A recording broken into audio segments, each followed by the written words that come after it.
C'est bon.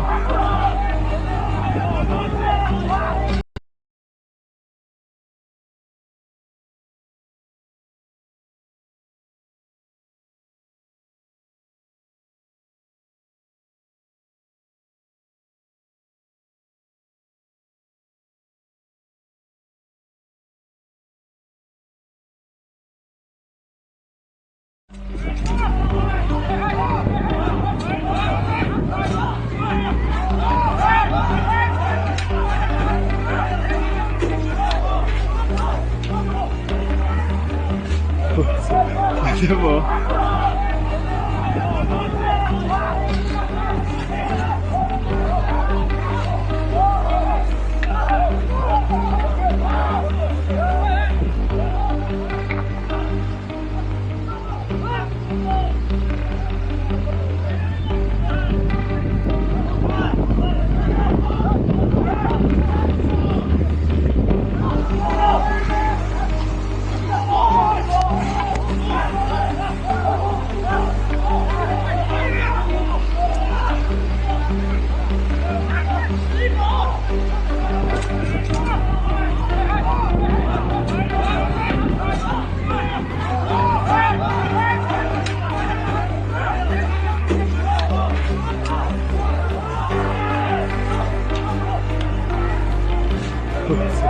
C'est bon.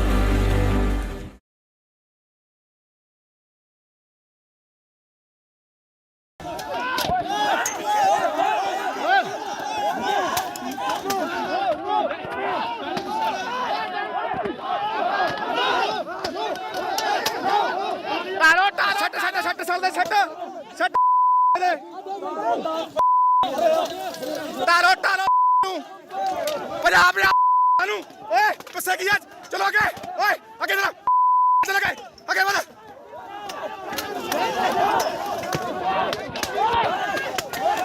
ओ जान दो शाबाश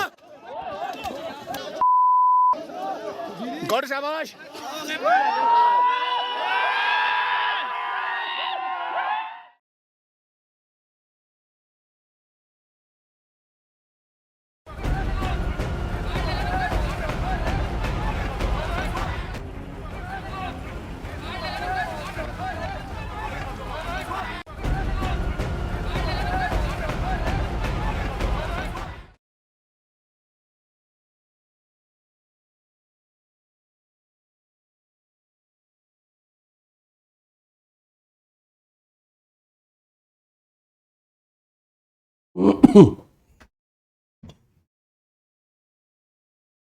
गुड आफ्टरनून।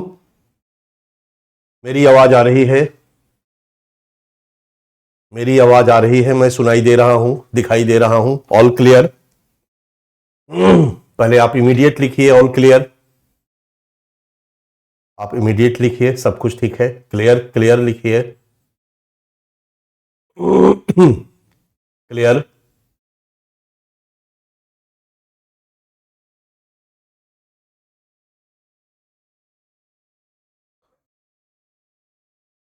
तो एक बार सभी को फिर से नमस्कार, गुड आफ्टरनून, जय श्री राम, राधे राधे, वालेकुम अस्सलाम सबको। अभी अभी आप भारत चीन सीमा पर भारतीय सैनिकों और चीन के सैनिकों के बीच जो मुठभेड़ चल रहा था, झड़प चल रही थी, गाली गलौज हो रहा था, मारपीट हो रही थी, उसका 3 वीडियो क्लिप आपको दिखाया मैंने। एक 2020 का था, एक 2021 का था और एक 2022 का था। 2022 के बाद कोई और बड़ा इस तरह की झड़प नहीं हुई है।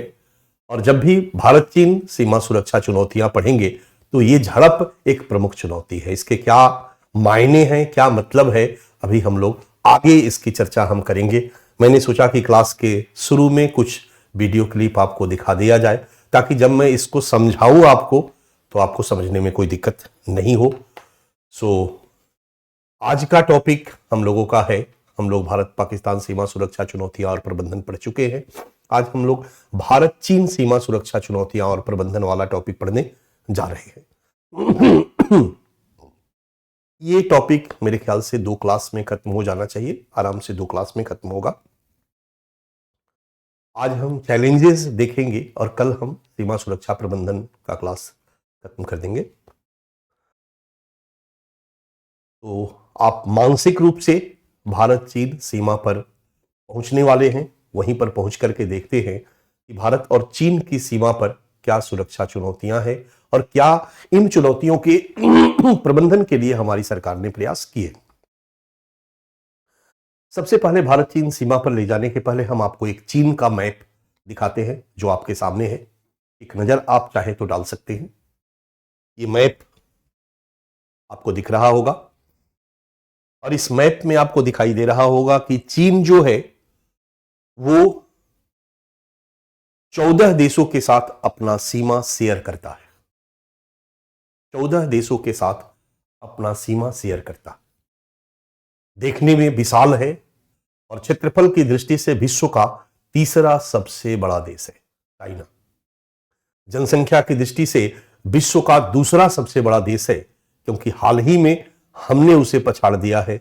और मैं इंडियन सोसाइटी पढ़ाते समय, डेमोग्राफी पढ़ाते समय इसकी चर्चा की थी कि भारत की जनसंख्या चीन से अधिक हो चुकी है। तो जनसंख्या के मामले में भारत विश्व का सबसे बड़ा देश है और चीन दूसरे नंबर पर है।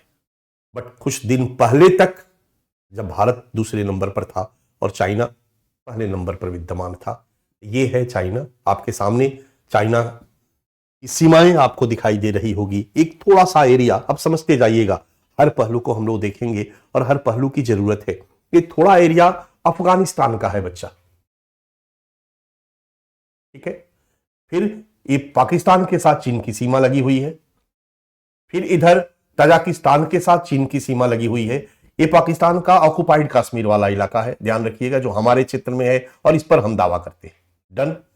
इसके बाद ये किर्गिस्तान के साथ चीन की सीमा लगी हुई है, ठीक है। उज्बेकिस्तान के साथ चीन की सीमा, ये पूरा का पूरा।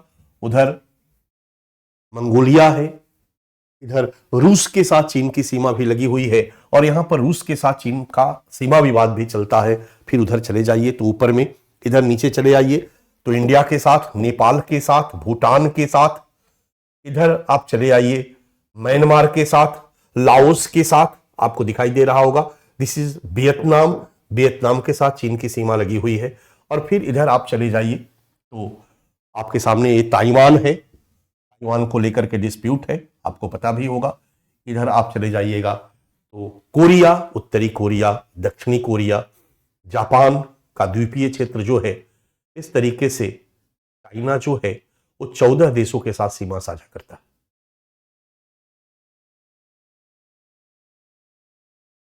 और इसी चीन के साथ हम भारत के सीमा सुरक्षा पर क्या क्या चैलेंजेस है उसको देखने वाले हैं। बट जब हम चीन की चर्चा करेंगे तो इस तरह से करेंगे कि समुद्री सीमा सुरक्षा चुनौती में भी जहां जहां चाइना आएगा, हम यहीं पर आपके कंसेप्ट को ठीक करने का प्रयास करेंगे, ठीक है। इसलिए जैसे ही हम इस चीन की सीमा देखते हैं तो एक सीमा है भारत चीन का, जो सीमा है ये भारत के साथ यहां शेयर हो रहा है, आपको दिखाई दे रहा होगा। फिर ये नेपाल है, राइट, ये दिख रहा होगा। फिर ये भूटान है, फिर ये म्यांमार है। और ये सारे के सारे हमारे पड़ोसी देश हैं। ये वे पड़ोसी देश हैं जो चीन के साथ सीमा साझा करते हैं, क्योंकि भारत के साथ ही सीमा साझा करते हैं और चाइना के साथ भी सीमा साझा करते हैं। इसलिए हमारे लिए मायने रखते हैं। एक एक करके हम इन सीमाओं को भी देखते जाते हैं। नेपाल, ये आपके सामने है नेपाल। नेपाल का पूरा उत्तरी इलाका जो है वो चीन के साथ सीमा साझा कर रहा है। नेपाल के बाद ये भूटान है। ये भूटान भी चीन के साथ सीमा साझा करता है। और चीन के साथ 3 प्रकार का सीमा विवाद, 3 जगह सीमा विवाद है भूटान का चाइना के साथ। ये देखिए, ये थोड़ा सा शेडेड है ऑरेंज कलर में। ये डोकलाम काफी चर्चा में रहा है। डोकलाम के बारे में आपने सुन रखा होगा। भूटान का चीन के साथ सीमा विवाद वाला विवादित इलाका, जो कुछ वर्ष पहले भारत के साथ ये विवाद उभर कर सामने आया था, इस पर भी हम लोग डिस्कशन करेंगे। और इसके बाद भूटान के बाद ये आपके सामने आ जाता है म्यांमार। म्यांमार भारत के नॉर्थ ईस्ट से सीमा साझा करता है। म्यांमार की सीमा बांग्लादेश से भी जुड़ी हुई है। म्यांमार की सीमा हमारे मिजोरम से भी जुड़ी हुई है। म्यांमार की सीमा हमारे मणिपुर से जुड़ी हुई है। म्यांमार की सीमा हमारे नागालैंड से जुड़ी हुई है। म्यांमार की सीमा हमारे अरुणाचल प्रदेश से जुड़ी हुई है। ये म्यांमार है। एक नजर मैंने आपका मैप के ऊपर डलवाने का प्रयास किया, ठीक है। अब हम फिर से आ जाते हैं दक्षिण पूर्व एशिया में। बारीकी से अगर आप नजर डालते हैं तो आपके सामने सबसे नीचे ऑस्ट्रेलिया दिखाई देता है। ये देखिए आपका इंडिया, ठीक है। ये इंडिया है आपका, यहां पर ये इंडिया है बच्चा, ठीक है।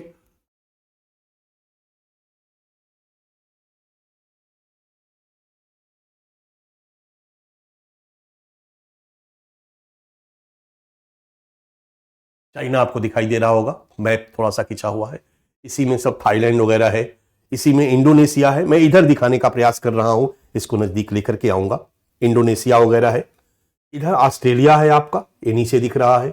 न्यूजीलैंड है, ढेर सारे और द्वीपीय समूह है। फिलीपींस वगैरह है। ये आपका ताइवान है, दिस वन इज ताइवान, जो चीन के साथ डिस्प्यूटेड है। चीन इसको कहता है कि ये हमारा है। और फिर ऊपर चले जाओगे तो ये जापान है। लगभग मैप में थोड़ा बहुत दिख गया। ये एक पूरा बड़ा एरिया है। अब इसको हम जूम करते हैं बच्चा। जब हम इसको जूम करते हैं थोड़ा सा और, तो आपके सामने एक नया मैप आता है। ऑस्ट्रेलिया नीचे में छुपा हुआ है, ये थोड़ा साफ आपको दिखाई दे रहा होगा। ये भारत है आपका। भारत में this one is Sri Lanka, clear है। दिस वन इज मालदीव, आज के डेट में काफी चर्चा का विषय है। ये हमारा लक्षद्वीप समूह है। ये हमारा अंडमान निकोबार द्वीप समूह है, डॉट डॉट डॉट जो दिखाई दे रहा है। ये हमारा भारत हो गया। भूटान मैंने दिखाई ही दिया, नेपाल दिखाई दिया। ये म्यांमार है, और म्यांमार पतला सा यहां तक चला आता है, ध्यान देना आप। यहीं पर आकर के म्यांमार से सटा हुआ एक कंट्री है Malaysia, this one is Malaysia. This one is Indonesia, ठीक है। ये थाईलैंड है, यही म्यांमार के नीचे साइड में चले जाओगे, ये म्यांमार पतला यहां आया है। म्यांमार जो है ये पतला यहां तक आ गया है।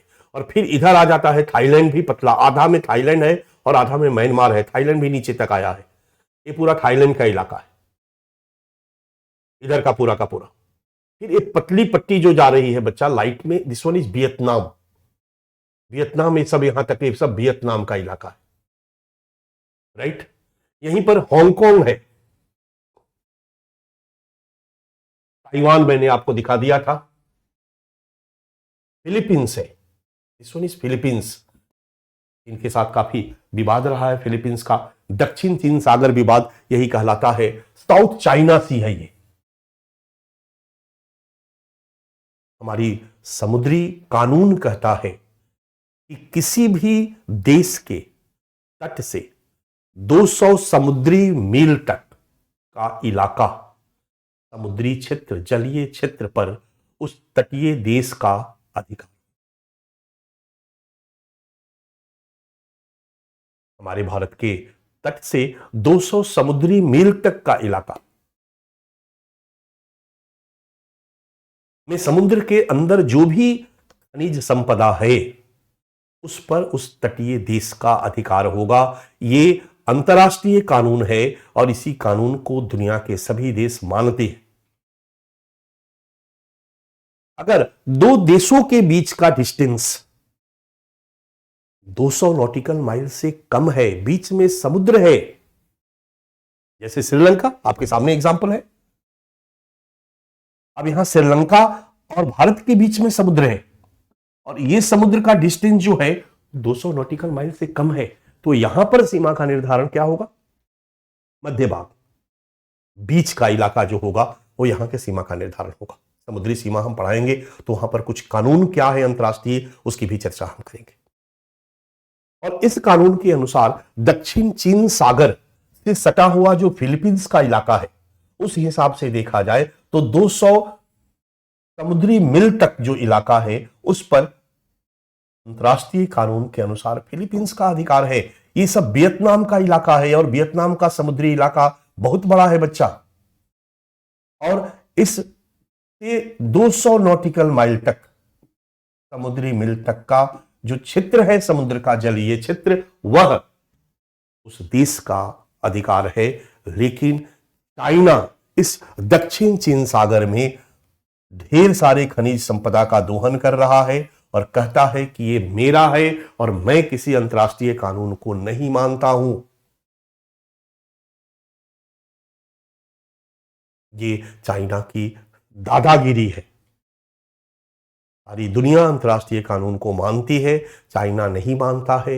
इस मुद्दे को लेकर के दक्षिण चीन सागर में इन देशों के साथ चीन का एक गंभीर विवाद चल रहा है। इसी को दक्षिण चीन सागर विवाद के नाम से जाना जाता है। दूसरी बात है बच्चा कि यही वो इलाका है, इस तरफ से जितने भी व्यापार हैं, यह व्यापार इस रास्ते से होते हैं और ये अंडमान निकोबार के नीचे से होते हुए, श्रीलंका के नीचे से होते हुए, मालदीव के ऊपर से होते हुए, लक्षद्वीप के नीचे से होते हुए, या तो पाकिस्तान इधर चले जाता है, ईरान चाबाहार मैंने आपको दिखा दिया था, और नहीं तो इधर जाकर, याद करो मैप में, ओमान और यमन याद होगा, ओमान जाने की जरूरत नहीं है। यमन के नीचे नीचे अंदर घुस जाता है स्वेज नहर में, और स्वेज नहर के रास्ते निकल करके उस साइड मेडिटेरियन सी में निकलता है और वहां से यूरोपीय देशों में व्यापारियों का जहाज जाता है और यहीं से माल लेकर के जाया जाता है। क्योंकि अगर इस रास्ते को अख्तियार नहीं करेंगे, स्वेज नहर वाले रास्ते को, तो फिर दक्षिण अफ्रीका के नीचे नीचे दक्षिण दक्षिण फिर पूरा राउंड लगा के जाना पड़ेगा। तो ये जो पूरा का पूरा इलाका है, ये सब इसलिए हम देख रहे हैं कि कहीं ना कहीं सबसे चाइना किसी न किसी रूप में जुड़ा हो।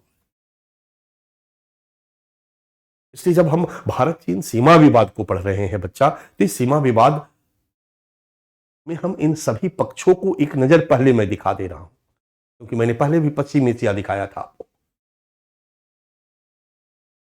ये आपका मैप है, क्लियर है? तो मैप में आपको भारत के म्यांमार दिखाई दे रहा होगा, थाईलैंड दिखाई दे रहा होगा। थाईलैंड नीचे आ जाओ, यहां पर म्यांमार का पतला इलाका, पतला बेल्ट म्यांमार का यहां तक है। फिर थाईलैंड इस साइड में, ये जो पतला यहां पर है, इधर म्यांमार है और इधर थाईलैंड है। थाईलैंड आ गया, मलेशिया आ गया। ये कंबोडिया है, आपका नाम सुना होगा आपने, कंबोडिया कंट्री है। वियतनाम के ठीक पश्चिम में कंबोडिया है, कंबोडिया के पूरब में वियतनाम है। लाओस ये है यहां पर, एक छोटा सा कंट्री।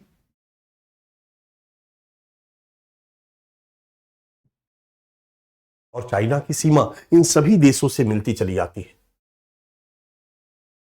एक नजर आपका दक्षिण पूर्व एशिया के देशों पर, ठीक है? अब हम आते हैं वापस भारत चीन सीमा पर। भारत चीन सीमा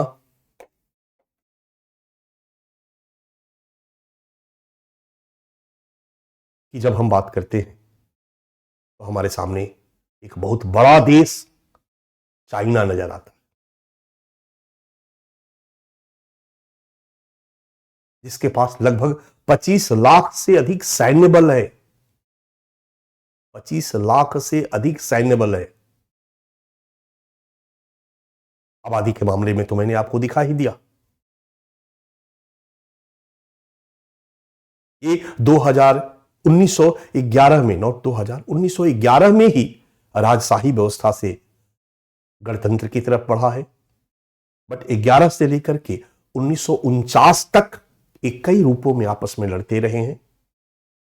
49 में यहां एक नेता होता है माओ त्से तुंग, और माओ त्से तुंग यहां पर कम्युनिस्ट आइडियोलॉजी के तहत, जिस तरीके से हमारे यहां वामपंथी उग्रवादी है ना, उसी तरीके से वामपंथी सशस्त्र दस्ता बना बना करके इलाके पर कब्जा करता रहा था। और फाइनली 1949 में चीन में एक चीनी क्रांति होती है, और चीनी क्रांति के बाद माओ त्से तुंग पूरे चीन पर कब्जा करने में सफल होता है, और यहीं पर चीनी गणराज्य की स्थापना होती है। एक कम्युनिस्ट आइडियोलॉजी पर आधारित सरकार की स्थापना होती है। ये चाइना की कहानी है।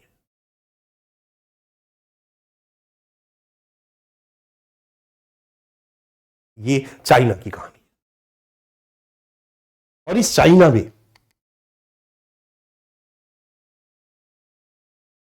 में माओ त्से तुंग के नेतृत्व में 49 से लेकर के 1976 तक, जब तक माओ त्से तुंग की मृत्यु नहीं होती है, चाइना एक शक्तिशाली देश के रूप में उभर कर सामने आता है। और फिर माओ त्से तुंग के बाद भी 90 के दशक तक चाइना बिना किसी से झगड़ा झंझट किए हुए, बिना किसी से दबंगई किए हुए, और अपने को आर्थिक रूप से सशक्त बनाता चला जाता है अपनी विकास नीतियों के कारण। विकास नीतियों के कारण एक आर्थिक रूप से सशक्त देश के रूप में चाइना उभरता है। लेकिन ध्यान रहे, डेमोक्रेसी के पैमाने पर आज चाइना की स्थिति सबसे खराब है। यानी चाइना में डेमोक्रेसी नहीं है, वन पार्टी सिस्टम है। और आपने डेमोक्रेसी अगर पॉलिटी में पढ़ा होगा तो किसी भी डेमोक्रेटिक पॉलिटिकल सिस्टम के लिए मिनिमम 2 पार्टी का होना जरूरी है। तो डेमोक्रेसी के पैमाने पर चाइना सबसे निचले पायदान पर है। लोकतंत्र के पैमाने पर, स्वतंत्रता के पैमाने पर चाइना सबसे निचले पायदान पे है। अल्पसंख्यकों के मानवाधिकारों के पैमाने पर चाइना सबसे निचले पायदान पर है। अभिव्यक्ति की स्वतंत्रता के पैमाने पर चाइना सबसे निचले पायदान पे है। प्रेस की स्वतंत्रता के पैमाने पर चाइना विश्व में सबसे निचले पायदान पे है। धर्म की स्वतंत्रता के पैमाने पर चाइना सबसे निचले पायदान पे है। मतलब चाइना एक वन पार्टी सिस्टम वाला गवर्नमेंट है। यहां डेमोक्रेसी नाम की चीज नहीं है। कुछ एक चुनाव होते हैं, लेकिन लोगों के पास विकल्प नहीं है। यानी उन्हें कम्युनिस्ट की ही सरकार को वोट देना होगा, भले प्रत्याशी अलग अलग हो सकते हैं, आइडियोलॉजी एक होगी। यहां व्यक्ति को स्वतंत्रता से सार्वजनिक स्थलों पर अपने धार्मिक मान्यताओं के पालन की स्वतंत्रता नहीं है। मार्क्स के विचारों पर आधारित है, लेनिन के विचारों पर आधारित है, तो निश्चित तौर पर धर्म को यह स्वीकार नहीं करती है विचारधारा। यहां प्रेस की स्वतंत्रता नहीं है। 1976 में जब माओ त्से तुंग की मृत्यु हुई बच्चा, और जब सत्ता परिवर्तन हुआ तो किसी चाइना के लोगों को कानो कान खबर नहीं हुआ। सोचो, प्रेस सरकार के खिलाफ कुछ भी नहीं लिख सकती है, इमीडिएट जेल में डाल दिया जाएगा। व्यक्ति सरकार के खिलाफ बिल्कुल नहीं बोल सकता है। यानी अगर हम टेक्निकली देखें तो नागरिक अधिकार जो होते हैं, सिटीजन राइट, वो दुनिया के देशों की तुलना में यहां कम है। यहां अल्पसंख्यकों को बहुत ज्यादा बोलने का अधिकार नहीं है। उनके मानवाधिकारों की कई जगहों पर हनन होती है। ये बात अलग है कि विश्व के देशों में कोई आवाज नहीं उठाता है। उइगर मुसलमान, आपने नाम सुना होगा, ये जो पाकिस्तान से सटा हुआ, अफगानिस्तान, ताजिकिस्तान से सटा हुआ जो इलाका है बच्चा, यहां पर मुस्लिम समुदाय रहते हैं, मुस्लिम कम्युनिटी के लोग यहां पर होते हैं। इनको उइगर मुस्लिम कहते हैं। कहा जाता है कि चाइना की जो सेना है इस उइगर मुस्लिमों के साथ अत्याचार करती है। जो बेसिक ह्यूमन राइट्स है वो भी इनको प्राप्त नहीं होता है। ये बात अलग है कि चाइना इतना मजबूत है, चीन, इसके खिलाफ कोई नहीं बोलता है। उइगर मुस्लिमों के मुद्दे को कोई उठाना पसंद नहीं करता है, क्योंकि उठाने का मतलब है चाइना के साथ नाराजगी। चाइना दुनिया के जिस भी देश के साथ अपने राजनयिक संबंध स्थापित करता है वो स्पष्ट कर देता है कि आप हमारे किसी भी आंतरिक मामले में नहीं बोलेंगे। और दूसरी बात, आप ताइवान को अलग देश नहीं मानेंगे, आप ताइवान को चीन का भाग मानेंगे। इससे चीन के साथ जितने भी देश संबंधित है वो ताइवान को अलग देश नहीं मानते हैं। अलग देश मानते हैं तो चाइना उसी दिन उस पर नाराजगी व्यक्त करता है, उससे अपना संबंध तोड़ देता है। चाइना के अपने इश्यूज भी हैं, ध्यान रखना।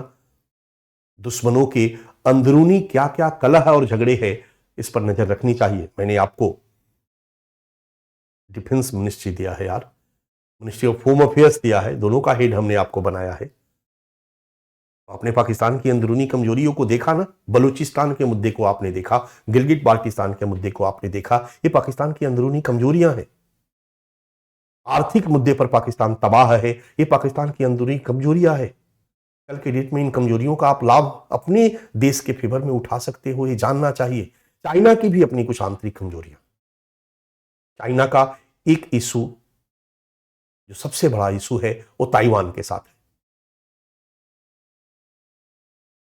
चाइना ताइवान को अपना देश मानता है, चाइना का भाग मानता है, चाइना का हिस्सा मानता है, और ताइवान अपने को एक अलग देश के रूप में मान्यता प्राप्त करने का प्रयास करता है। अलग देश मानता है, स्वतंत्र देश मानता है, संप्रभु देश मानता है। चाइना का एक मुद्दा तिब्बत का मुद्दा है, जो लंबे समय से चला, जो चीन के दक्षिणी इलाके में भारत से सटा हुआ है जो इलाका है बच्चा, ये तिब्बत का इलाका है। और तिब्बत में बौद्ध धर्म के मानने वाले लोगों की बहुतायत मात्रा में विद्यमानता थी। लेकिन माओ त्से तुंग के पीरियड में यहाँ के पूरे डेमोग्राफी को बदलने का प्रयास किया गया, जिसके चलते तिब्बतियों ने जान बचा बचा करके वहां से भाग भाग करके शरण दी, और ढेर सारे तिब्बतियों का भारत में भी शरण मिला। तिब्बती मार्केट भारत में कई जगहों पर बना हुआ है, आपने देखा होगा नॉर्थ ईस्ट में कई जगहों पर तिब्बतियों को शरणार्थी के रूप में भारत ने स्वीकार किया। हिमाचल प्रदेश में चले जाओगे, अरुणाचल प्रदेश में चले जाओगे, दिल्ली में तिब्बती मार्केट है, तिब्बती वहां पर रहते हैं, और ये भारत में एक शरणार्थी के रूप में विद्यमान है। ये वही तिब्बती हैं जो चाइना से भागे, और ये आज भी अपने उस तिब्बत को एक स्वतंत्र देश के रूप में प्राप्त करने के लिए प्रयासरत हैं। ये विश्व स्तर पर ये अपना प्रधानमंत्री और राष्ट्रपति चुनते हैं। ये बात अलग है कि इनके लोग तिब्बत में नहीं, तिब्बत के बाहर रहने वाले जितने भी तिब्बती हैं जो दुनिया के अन्य देशों में शरणार्थी बन के गए, और उनको लीड कौन करता है? दलाई लामा। इसलिए ध्यान रखना, जो जो देश दलाई लामा को शरण देता है, चाइना उनके साथ नाराजगी व्यक्त करता है। और भारत में इसी तिब्बती शरणार्थियों और दलाई लामा के साथ एक मानवतापूर्ण व्यवहार करने के कारण, जो भारत सरकार ने किया, चाइना नाराज हो गया था, और भारत चीनी भाई भाई के जगह पर दुश्मनी बढ़ गई थी, और चाइना ने भारत पर आक्रमण कर दिया। तो तिब्बत का मुद्दा चाइना का एक प्रमुख मुद्दा है, और भारत भी इस मुद्दे को कभी कभी डराने के लिए अपने हाथ में रखा है कि तुम अगर विवाद बढ़ाओगे तो हम भी तिब्बत वाले मुद्दे को उठाएंगे, हम भी तिब्बतियों का समर्थन करेंगे अंतर्राष्ट्रीय मंच पर। लेकिन भारत ने अभी तक ऐसा किया नहीं, बहुत ज्यादा एग्रेसिवली भारत ने इस दिशा में कोई काम नहीं किया। तिब्बत का एक दूसरा मुद्दा मैंने बताया, ताइवान वाला, तिब्बत वाला। चाइना का दूसरा मुद्दा, चाइना का एक झगड़ा जापान से भी है, ध्यान रखना बच्चा। चाइना के झगड़ा जापान के कुछ द्वीप पे सीमा विवाद को लेकर के है। यहां पर चाइना अपना दावा करता है, जापान अपना करता है। चाइना के ठीक पूरब में दो कंट्री है, उत्तरी कोरिया और दक्षिणी कोरिया। उत्तरी कोरिया में किम योंग जोंग का नाम आपने सुना होगा, मोटा नाटा कद का एक व्यक्ति, तानाशाह। उत्तरी कोरिया के साथ चाइना के संबंध अच्छे, और दक्षिण कोरिया के साथ उसका विवाद है, डिस्प्यूट है। दक्षिण कोरिया अमेरिका के साथ, दक्षिण कोरिया को सपोर्ट अमेरिका करता। क्लियर है? हालांकि थोड़ा बहुत सीमा विवाद चाइना का रसिया के साथ भी है, थोड़ा बहुत। उइगर की समस्या एक अलग समस्या है इनकी, तो उइगर की समस्या, तिब्बत की समस्या, ताइवान की समस्या एक प्रमुख समस्या है। और यहां हांगकांग में भी हाल के दिनों में समस्याएं उभर कर सामने आई है। हांगकांग के लोग चाइना के इस लोकतंत्र विरोधी व्यवहार की आलोचना करते हैं, और वो अपने फ्रीडम को सेव करने का प्रयास करते हैं, जबकि चाइना उनको उस रूप में फ्रीडम देने को तैयार नहीं है। तो हांगकांग का मुद्दा भी एक प्रमुख मुद्दा है जो चीन से जुड़ा हुआ है, और आप कहीं ना कहीं किसी न किसी रूप में अखबारों में इन मुद्दों को पढ़ते हो। यह है आपका चाइना। अब हम आते हैं भारत के साथ चाइना की सीमा की कहानी बयान करते हैं। और पीछे हमने दिखाया था कि भारत के साथ चीन की सीमा का आकार सबसे बड़ा आकार है। नंबर 1 पे बांग्लादेश है और नंबर 2 पे चाइना है। भारत और चीन 3488 किलोमीटर सीमा साझा करते हैं। 34.88 किलोमीटर आपके सामने मैप पर दिखाई दे रहा है। भारत की चीन के साथ सीमा यहां दिखाई देती है, ये वाली, ये साझा होती है, यानी उत्तराखंड में, हिमाचल प्रदेश में, जम्मू कश्मीर का जो लद्दाख एरिया है, इसमें ये अक्साई चीन है जिसको कि चाइना ने कब्जा कर रखा है और भारत इस पर दावा करता है। भारत इसको अपना जम्मू कश्मीर का भाग मानता है, इसको सीओके कहता है, सीओके, चाइना ऑक्युपाइड कश्मीर। इधर का एक थोड़ा इलाका है जो मैंने पहले भी दिखाया था, जिसको कि पाकिस्तान ने चाइना को दे दिया था इन 1963 के चीन पाकिस्तान संधि में। भारत उस पर भी दावा करता है, वो भी भारत चीन के साथ लगी हुई सीमा है। इसके बाद बीच में आ जाता है नेपाल। बीच में नेपाल आ जाता है तो ये सीमा जो है हमारी नेपाल से लगती है। यहाँ चाइना सीन से गायब हो जाता है और यहां पर एक हमारा छोटा सा राज्य है सिक्किम, और यहां सिक्किम से चीन की सीमा लगती है। इसलिए अगर हम इसको थोड़ा सा हटा दें तो हमारे लिए समझने के लिए आसान हो जाएगा। ये सिक्किम से चीन की सीमा लगती है और यहीं पर भूटान है, यहीं डोकलाम इशू हुआ था बच्चा। डोकलाम विवाद की चर्चा मैं करूंगा। फिर बीच में भूटान एक अलग देश आ जाता है। यहां पर भारत चीन की सीमा बंद हो जाती है और फिर भारत चीन की सीमा यहां अरुणाचल प्रदेश में शुरू होती है।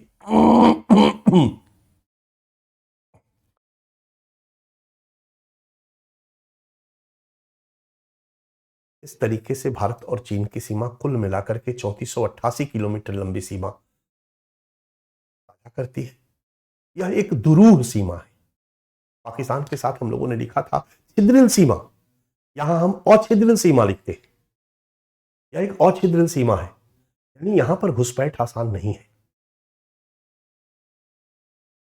कई रूपों में नेचर ने बाड़बंदी कर रखी है। नेचर ने बाड़बंदी का मतलब होता है हिमालय। हिमालय अपने आप में बहुत बड़ा बाउंड्री है भारत और चीन के बीच, बर्फ से ढका हुआ हिमालय, जिसके कारण आसानी से न तो भारत के लोग चाइना जा सकते हैं, ना चाइना के लोग भारत आ सकते हैं।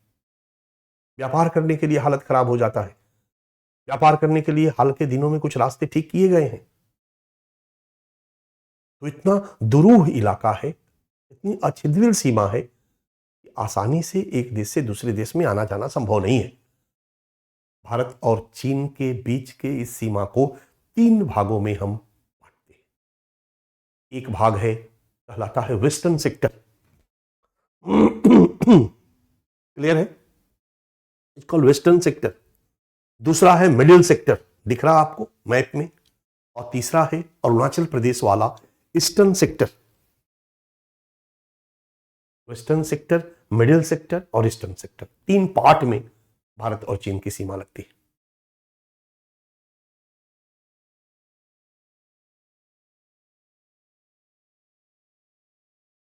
आप वेस्टर्न एरिया में देख रहे होंगे कि लद्दाख से लगी हुई सीमा है,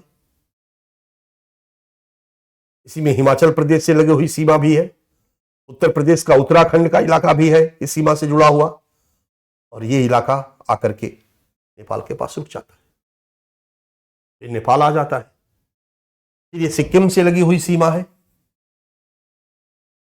फिर अरुणाचल प्रदेश से लगी हुई सीमा है।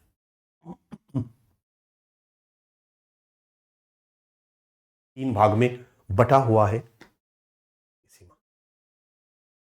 अगर हम भारत चीन सीमा पर व्यापारिक मार्ग देखें तो ज्यादातर हमारे चीन के साथ जो व्यापार है वो समुद्री मार्ग से होता है। आज भी बहुत सारे, जिस पैनल को आप देख रहे हो, जिस पैनल पे मैं आपको पढ़ा रहा हूं, हमारे ठीक पीछे में जो टीवी पैनल है, ये सारे के सारे टीवी पैनल का आयात होता है चाइना से। सबसे ज्यादा पॉपुलर चाइना का ही टीवी पैनल है, और ये सारे के सारे टीवी पैनल आते कहां से है? मुंबई। मुंबई एयरपोर्ट पर उतरते, एयरपोर्ट नहीं, सॉरी, मुंबई बंदरगाह पर उतरते हैं, पोर्ट पर उतरते हैं, या फिर कलकत्ता, और वहां से बाय रोड दिल्ली आते हैं।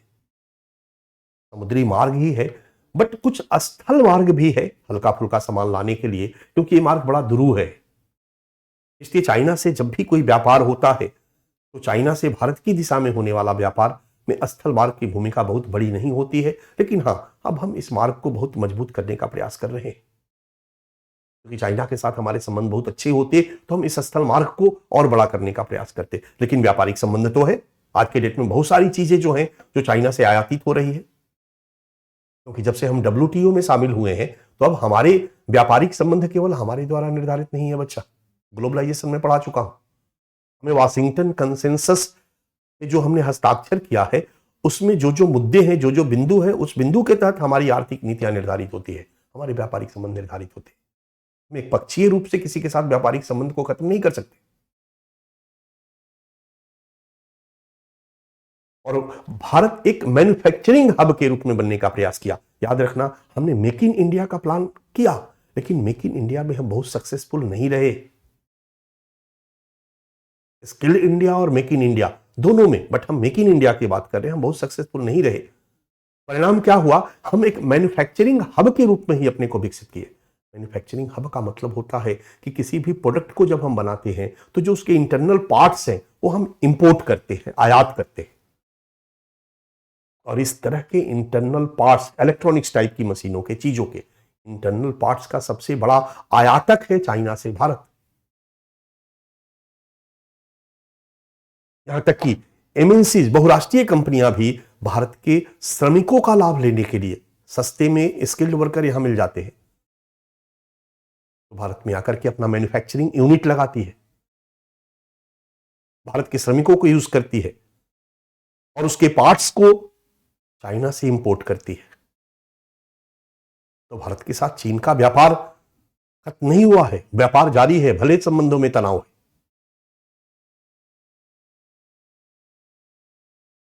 परंतु अभी भी व्यापारिक मार्ग चीन के साथ हमारा बहुत बेहतरीन नहीं है। और भारत चीन व्यापार मार्ग में 3 मार्ग प्रमुख है बच्चा, आपके सामने है। सिकपी पास, लिपुलेख पास और नाथुला पास, बीच में हमने बंद कर दिया था। नाथुला पास का प्रयोग हम मानसरोवर यात्रा के लिए भी करते हैं। ये सिक्किम में जो बिंदु है, यहां से नाथुला पास है, यहां से हम इस सड़क को पकड़ते हैं और तिब्बत से होते हुए हम सीधे चले आते हैं कहां पर बच्चा, यहां जम्मू कश्मीर। यहां पर एक कौन जगह है, यहीं पर एक मानसरोवर है, नाम सुना होगा आपने। बर्फ के द्वारा बनी हुई शंकर जी की मूर्ति, महादेव की मूर्ति। इसलिए भारत के लोग जब मानसरोवर यात्रा पर निकलते हैं तो उनके मानसरोवर यात्रा जाने के लिए 3 मार्ग हैं बच्चा।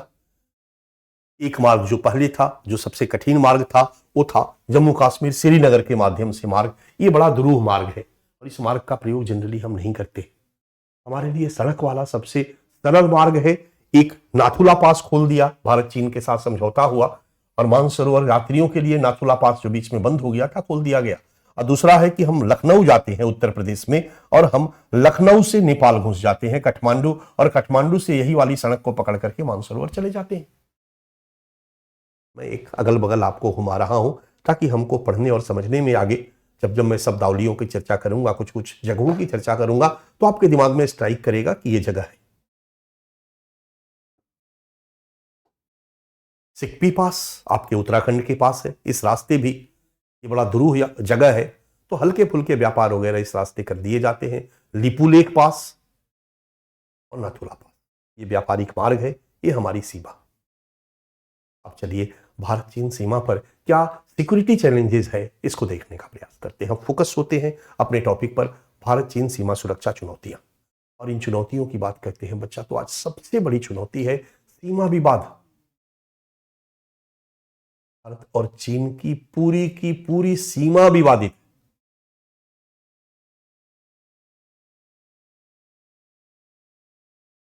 भारत और चीन की पूरी सीमा डिस्प्यूटेड है, विवादित है। सबसे पहले हम अरुणाचल प्रदेश वाली सीमा देखते हैं। अरुणाचल प्रदेश ध्यान में है, नॉर्थ ईस्ट वाली। नॉर्थ ईस्ट वाली भारत चीन की सीमा को मैकमोहन लाइन कहा जाता है। ध्यान से सुनना, मैकमोहन लाइन कहा जाता है। और ये मैकमोहन लाइन जो है 1914 में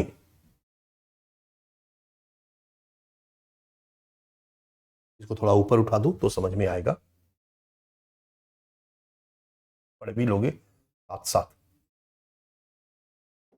राइट। 1914 में एक शिमला समझौता हुआ था। 1914 में ईस्ट इंडिया कंपनी के बीच यानी ब्रिटिश भारत के बीच और तिब्बत गवर्नमेंट के बीच।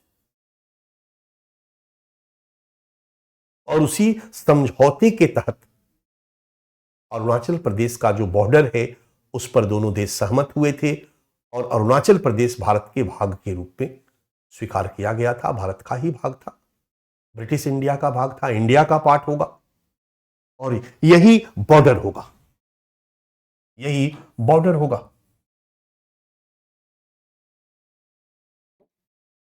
ये जो मैंने भूटान से लेकर के म्यांमार तक का बॉर्डर दिखाया था अरुणाचल प्रदेश का, चीन इस बॉर्डर को नहीं मानता।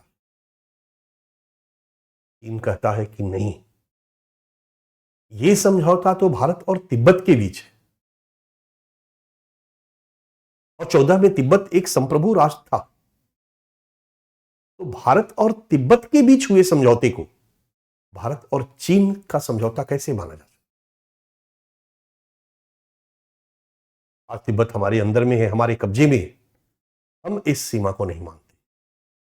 ओके, और यह पूरे के पूरे सीमा को डिस्प्यूटेड मानता। तो पहला एक सीमा विवादित यह है और इस सीमा विवाद का आलम यह है बच्चा कि इस पूरे सीमा को, पूरे अरुणाचल प्रदेश को चाइना अपना कहता है। इसको दक्षिणी तिब्बत कहता है, दक्षिणी तिब्बत कहता है। और आपको जानकर एक और आश्चर्य होगा, इस विवाद को इतना कठिन कर दिया चाइना ने कि चाइना ने अरुणाचल प्रदेश के लोगों के लिए चीन में घूमने के लिए स्टेपल वीजा देना शुरू किया। स्टेपल वीजा का मतलब होता है ये लंबी चौड़ी वीजा लेने की प्रक्रिया से आपको गुजरने की जरूरत नहीं है। हे अरुणाचल प्रदेश के लोगों, आप तो चीन के हो, आप चीनी नागरिक हो। देखो चाइना का अप्रोच, हे अरुणाचल प्रदेश के लोगों, आप चीनी नागरिक हो, आप चीन के हो। चीन में आने के लिए आपको वीजा की क्या जरूरत है? इंडियंस को वीजा की जरूरत है। इंडियन दूतावास से जाकर के चीन में अगर आना है, घूमना है, तो वीजा उनको लेना जरूरी है। आपके लिए वीजा लेने की जरूरत नहीं है। आप अपना पासपोर्ट के साथ एक स्टेपल वीजा, एक पर्ची केवल लिखवा लीजिए, उसके साथ स्टेपल कीजिए, इसको स्टेपल वीजा। आराम से आइए चीन में, जहां चाहे आप घूमिए, चीन आपका है, आप चीन के हैं। कहीं ना कहीं बच्चा नॉर्थ ईस्ट में, नॉर्थ ईस्ट का जो बायोलॉजिकल कैरेक्टरिस्टिक्स है वहां के लोगों का, नाटे नाटे चपटे चपटे, ये सभी मंगोलाइड प्रजाति के हैं, मंगोलाइड रेस के, नाटे नाटे चपटे चपटे। और चाइना के लोग भी मंगोलाइड रेस के। तो अगर कहीं ना कहीं शारीरिक बनावट के दृष्टिकोण से देखा जाए तो अरुणाचल प्रदेश के लोगों की सिमिलरिटी किससे होती है? चाइना के लोगों से होती है। भारत के लोगों के साथ, जो भारत के मुख्य में रह रहे हैं, उनके साथ जैविकीय शारीरिक बनावट अरुणाचल प्रदेश के लोगों का मैच नहीं करता है, नॉर्थ ईस्ट के लोगों का मैच नहीं करता। और शारीरिक बनावट की साम्यता के आधार पर कहीं ना कहीं अरुणाचल प्रदेश के लोग या नॉर्थ ईस्ट के लोगों में चीन के साथ एक मनोवैज्ञानिक जुड़ाव ऑटोमेटिक बन जाता है। और ये हमारे लिए सबसे बड़ी चुनौती है। अरुणाचल प्रदेश के लोगों का अगर मनोवैज्ञानिक जुड़ाव इनके साथ हो जाएगा तो हमारे नेशनलिज्म को सबसे बड़ी चुनौती मिलेगी। इस तरह से हमने देखा कि कश्मीर घाटी के लोगों में मुस्लिम होने के कारण, कि हम लोग भी कश्मीर के मुसलमान और पाकिस्तान भी मुस्लिम कंट्री, धार्मिक साम्यता जो है वो कश्मीर घाटी के मुसलमानों को कश्मीर पाकिस्तान से कनेक्ट कर देती है, जोड़ देती है, वी फीलिंग को जन्म देती है, वी मुस्लिम के साथ नहीं। उसी तरीके से शारीरिक साम्यता जो है अरुणाचल प्रदेश के लोगों को कहीं ना कहीं चाइना के साथ जोड़ देती है, मनोवैज्ञानिक रूप से जुड़ाव को जन्म देती है। वी मंगोलाइड, नाटा चपटा, हम चाइनी, सब ये कहीं ना कहीं वी इंडियन के मार्ग में बाधक है, राष्ट्रवाद के मार्ग में बाधक है। और लगातार चाइना अरुणाचल प्रदेश में ये काम कर रहा है। हालांकि हमने इसका काउंटर करने का प्रयास किया है, क्या किया है मैं आगे समझाऊंगा। तो ये अरुणाचल प्रदेश की कहानी है, स्टेपल वीजा की कहानी, पूरे अरुणाचल प्रदेश को अपना मानना। अरुणाचल प्रदेश में ही एक जगह है तमांग, तमांग में बार बार चीन जो है वहां के पूरे भूगोल को बदलने का प्रयास करता है, इलाके पर लगातार कब्जा करने का प्रयास करता है, अपने में मिलाने का प्रयास करता है, अपना चौकी आकर के स्थापित कर देता है, लगातार घुसपैठ करता है। सीमा विवाद का पहला विवाद हमने देखा कि कैसे 1914 में ब्रिटिश सरकार और तिब्बत सरकार के बीच सिमला समझौते के आधार पर निर्मित सीमा, जिसे चीन स्वीकार नहीं करता है, 1962 के युद्ध में चीन उस रेखा को पार कर अभी तक भारत के अंदर कब्जा जमाए हुए है। वर्तमान में इसको भी एलएसी के नाम से कहा जाता है। ये था मैकमोहन रेखा, लेकिन अब इसको भी LAC, line of actual control, वास्तविक नियंत्रण रेखा, मतलब जो जिसके नियंत्रण में है वही वाला है line of actual control. McMahon रेखा को भी एलएसी के नाम से जाना जाता है। ऐसे टेक्निकली एलएसी दूसरा वाला इलाका है। क्लियर है? 62 में चीन क्या किया कि इस इलाके में, अरुणाचल प्रदेश के इलाके में काफी आगे तक घुस गया। 62 के युद्ध में चीन ने भारत को बहुत बुरी तरह से हराया। अरुणाचल प्रदेश के इलाके में, मैक्सिमम इलाके में घुस गया। वो चाहता तो उसी समय अरुणाचल प्रदेश पर कब्जा कर लेता था, कर सकता था। बट आश्चर्य है कि अरुणाचल प्रदेश में मैक्सिमम अंदर घुसने के बाद वापस फिर चला गया, और वापस जाने के बाद अरुणाचल प्रदेश पर दावा जारी रखा कि यह अरुणाचल प्रदेश चीन का भाग है, चीन का हिस्सा है। चलिए हम दूसरा विवाद जम्मू कश्मीर की तरफ लेकर चलते हैं। अक्साई चीन, मत कहना कि ये अक्साई चीन क्यों दिखा रहे हैं, मैं यही टॉपिक पढ़ा रहा हूं तो ये हमें दिखाना होगा। ये बात अलग है कि आज ये भारत के मैप में है, भारत अपने नक्शे में अपना हिस्सा मानता है, लेकिन अक्साई चीन भी भारत के साथ चीन विवाद, सीमा विवाद है। ये अक्साई चीन वो एरिया है जो जम्मू कश्मीर का एरिया था बच्चा, हम दिखा चुके हैं पहले, राइट। 1962 में जब भारत और चीन के बीच युद्ध हुआ तो चीन अंदर घुसा और फिर हर जगह से पीछे तो गया, लेकिन इस इलाके से पीछे नहीं गया। और यहां पर चीनी सैनिक विद्यमान है, और चीनी सैनिक विद्यमान है, इसको अक्साई चीन।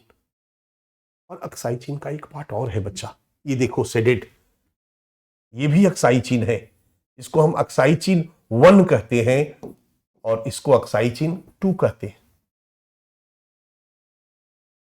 और ये दोनों चीन के पास है। अक्साई चीन 1 का मतलब याद करो, वो इलाका जम्मू कश्मीर का इलाका है। 1963 की संधि में, 1947 में जब युद्ध हुआ तो पाकिस्तान के क्षेत्र में घुस गया, ये पाकिस्तान के कब्जे में आ गया, और 1963 में पाकिस्तान ने इसको चीन को गिफ्ट कर दिया। भारत इसको भी, जम्मू कश्मीर का भाग है और भारत इस पर दावा करता है, भारत इसको अपना बताता है। भारत इसको COK 1 और COK 2 कहता है, China occupied Kashmir. COK, Kashmir का मतलब ये कश्मीर है चीन द्वारा कब्जा किया हुआ अवैध तरीके से। POK, पाकिस्तान ऑक्युपाइड कश्मीर, ये कश्मीर है, भारत का अंग है जिसको कि पाकिस्तान ने कब्जा कर रखा है। POK के अंतर्गत 2 पार्ट है, याद करो, गिलगिट बाल्टिस्तान और आजाद कश्मीर। भारत दोनों को POK कहता है, कश्मीर का हिस्सा मानता है, कश्मीर का हिस्सा है। पूरी कहानी में जम्मू कश्मीर का आपको सुना चुका हूं, बट है पाकिस्तान के कब्जे में ये दोनों पार्ट। उसी तरीके से अक्साई चीन 1 और अक्साई चीन 2 जो है वो कश्मीर का ही इलाका है। भारत इसको COK 1, COK 2 कहता है, और ये अभी चीन के कब्जे में। भारत इस पर दावा करता है, इसलिए ये भी विवादित क्षेत्र है। अक्साई चीन 1 विवादित क्षेत्र, अक्साई चीन 2 विवादित क्षेत्र, तो ये भी सीमा विवाद है। जम्मू कश्मीर में अक्साई चीन विवाद, दूसरा हमारा चीन विवाद है तिब्बती पठार के नॉर्थ ईस्ट वेस्ट में स्थित कुनकुन पर्वत के नीचे का क्षेत्र, जिस पर 1962 में चीन ने कब्जा कर लिया और इसे अपना बना। और अभी अभी हमने कहा कि मैकमोहन रेखा विवाद हमने फर्स्ट में नंबर 1 में चर्चा की, अरुणाचल प्रदेश विवाद भी मैंने उसी समय चर्चा की जो यहां पर मैंने तीसरे पॉइंट में दे दिया। अरुणाचल प्रदेश विवाद, जहां चीन पूरे अरुणाचल प्रदेश को चीन का हिस्सा मानता है और 2008 से अरुणाचल प्रदेश के लोगों को स्टेपल वीजा प्रदान करता है। भारत ने बार बार आपत्ति की है कि चीन ये गलत है, ये सब क्या ड्रामा है, स्टेपल वीजा, चीजों को क्यों लेंदी कर रहे हो, विवाद को फैला रहे हो। चीन के ऊपर कोई असर नहीं पड़ा और चीन आज भी अरुणाचल प्रदेश के लोगों के लिए स्टेपल वीजा दे रहा है।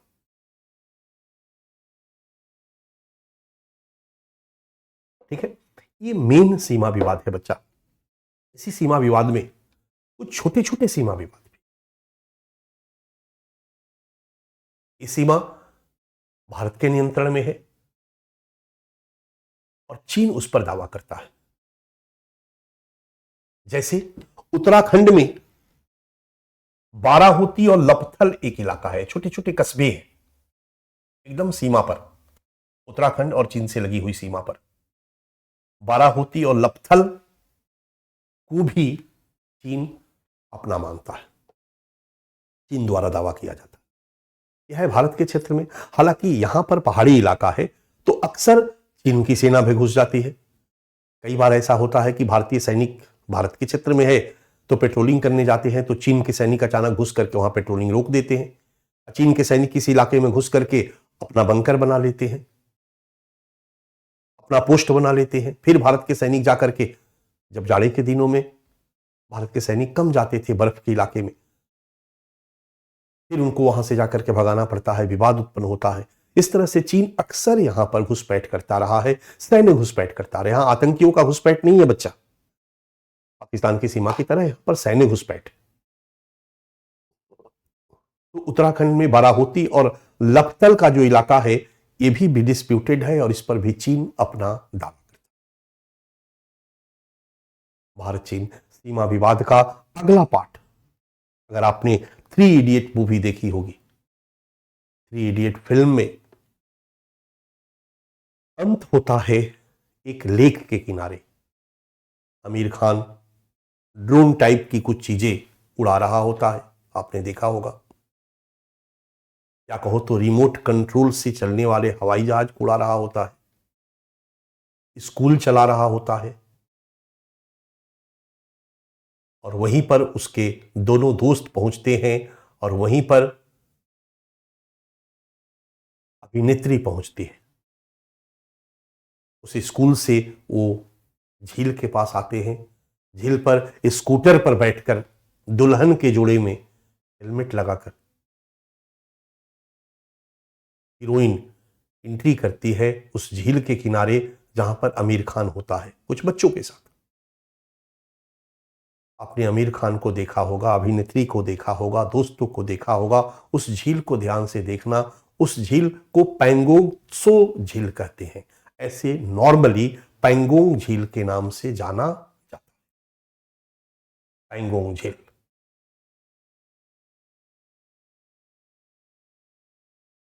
और जब उस इलाके में 3 इडियट्स के हीरो जा रहे होते हैं तो आपने उस इलाके को भी देखा होगा, एकदम बंजर टाइप का इलाका, वहां ग्रीनरी नहीं के बराबर है।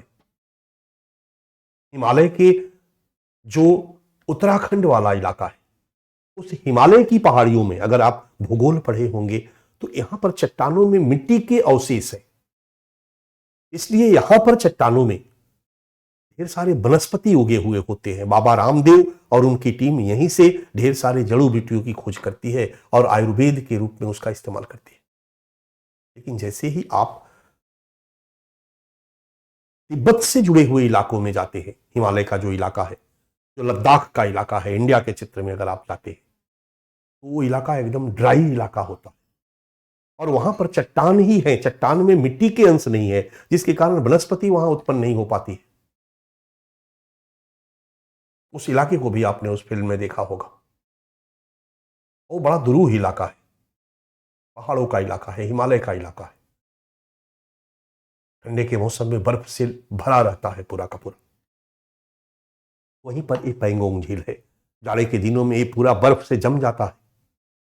ये 135 किलोमीटर लंबा झील है, 135 किलोमीटर लंबा झील है और इस 135 किलोमीटर से 90 किलोमीटर का जो झील का एरिया है वो चाइना के कब्जे में। और 45 किलोमीटर जो झील का एरिया है वो भारत की कब्जे, इसको पैंगोंग झील आपके सामने है मैप में। और चीन इस पैंगोंग झील पर भी अपना दावा करता है। चीन पैंगोंग झील पर भी अपना दावा करता है। जो एलओसी है इसी पैंगोंग झील से गुजरती है बच्चा, जिसको हम लाइन ऑफ एक्चुअल कंट्रोल कहते हैं। ठीक है, ये एलओसी है। ये पैंगोंग झील भारत के साइड में है और उधर पैंगोंग झील का पार्ट जो है वो चीन के साइड में है। और जो भारत के साइड में है उस पर भी चीन अपना दावा करता है। इसलिए पैंगोंग झील एक ऐसा जगह है जहां झील में दोनों देश के सेना पेट्रोलिंग करती है।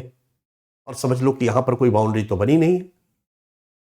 उसी झील में पेट्रोलिंग करते हुए आमने सामने कई बार आ जाते हैं, कई बार गाली गलौज करने लगते हैं एक दूसरे को।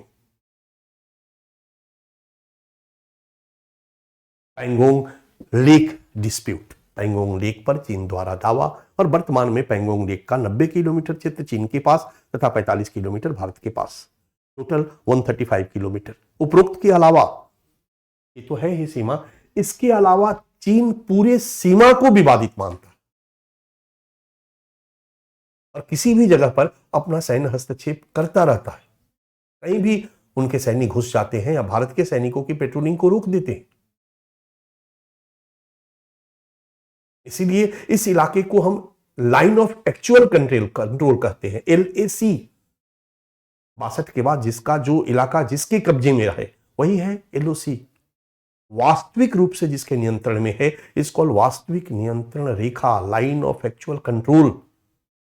और मैकमोहन लाइन को भी अब लाइन ऑफ एक्चुअल कंट्रोल ही कहा जाने लगा बच्चा।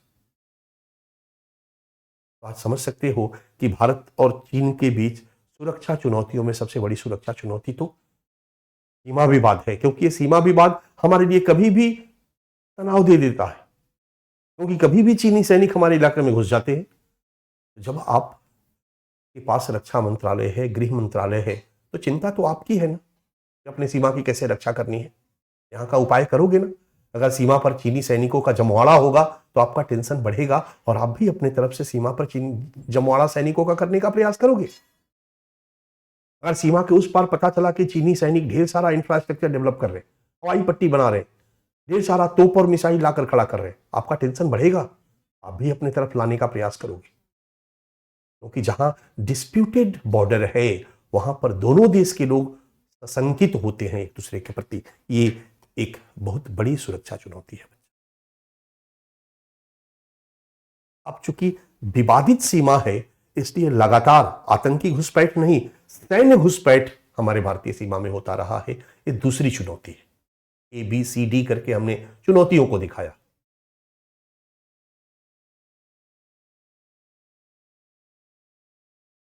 भारत सरकार के गृह मंत्रालय की रिपोर्ट कहती है बच्चा कि चीन द्वारा 2016 से 2018 के बीच 1025 बार घुसपैठ किया गया। 1025 बार चीनी सैनिकों ने भारत के चीन सीमा पर अलग अलग क्षेत्रों में अंदर घुसने का प्रयास किया, घुसपैठ करने का प्रयास किया। तो सैनिक घुसपैठ भी हमारे भारत चीन सीमा की एक दूसरी सुरक्षा चुनौती है। पहला घुसपैठ तो 1962 का घुसपैठ ही है, जहां चीनी सेना हमारे क्षेत्र में घुसती चली गई, हमारे सैनिकों ने रोकने का प्रयास किया, युद्ध छिड़ गया और कई किलोमीटर तक चीनी सैनिक भारत के क्षेत्र में अलग अलग क्षेत्रों में अंदर घुस आए। अंदर घुस करके कुछ दिन रहे फिर वापस चले गए। 1962 का सैन्य घुसपैठ ये सबसे बड़ा घुसपैठ था। इसके बाद 2012, 13, 14 के बाद लेटेस्ट हम देखते हैं 2013 में लद्दाख के दौलत बेग ओल्डी में घुसपैठ हुआ। 2013 में बच्चा लद्दाख का जो इलाका हम देखते हैं, इस इलाके में आपको समझाने के लिए मैं अक्साई चीन को अलग स्टैंडर्ड दिखा रहा हूं, क्योंकि मैं इसको भारत का पार्ट कर दूंगा, दिखा दूंगा। भारत का ही पार्ट है, मैंने एक बार बोल दिया है। जब हम अलग अलग दिखाएंगे तो हमें दिखाना होगा कौन है चीन के कब्जे में, कौन कौन इलाका, कहां का इलाका, कितना इलाका। इसलिए हमारे राष्ट्रभक्त छात्र नाराज नहीं होने का है, क्योंकि पर्पस समझने का है। आपकी तरह मैं भी राष्ट्रभक्त हूं, ठीक है। इसलिए इस मुद्दे को लेकर के आपको परेशान नहीं होना है कि मैं कौन वाला मैप दिखा रहा हूं। मैं चूंकि वही टॉपिक पढ़ा रहा हूं, इसलिए लाजमी हो जाता है कि हम पहलू को दिखाएं। इसलिए हमें दोनों चीजें दिखानी पड़ रही है। अब देखिए मैप में जहां पर अक्साई चीन का पॉइंट खत्म होता है, सिंजियांग प्रांत का जो दक्षिणी इलाका है, दिस वन, इसके ऊपर जो प्रांत है इसको हम सिंजियांग प्रांत कहते हैं और एक स्वायत्त क्षेत्र है चाइना का।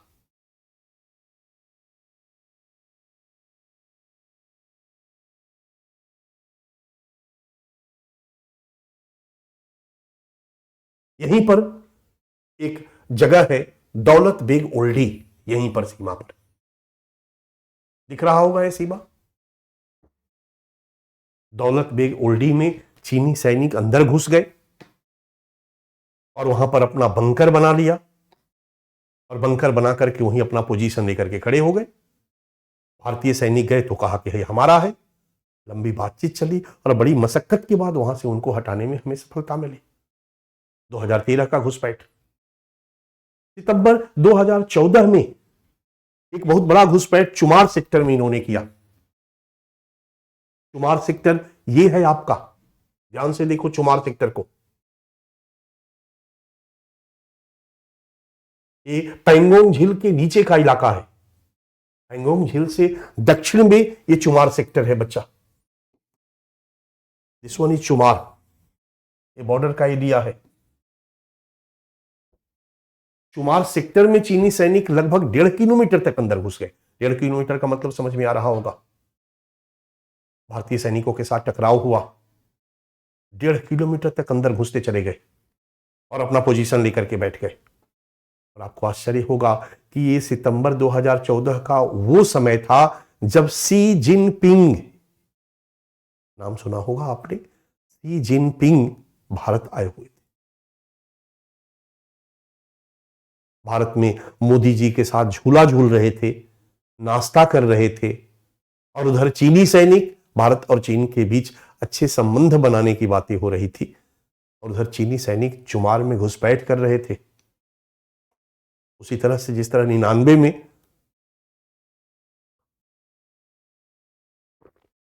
भारत पाकिस्तान बात कर रहे थे और उधर कारगिल में घुसपैठ हो रहा था।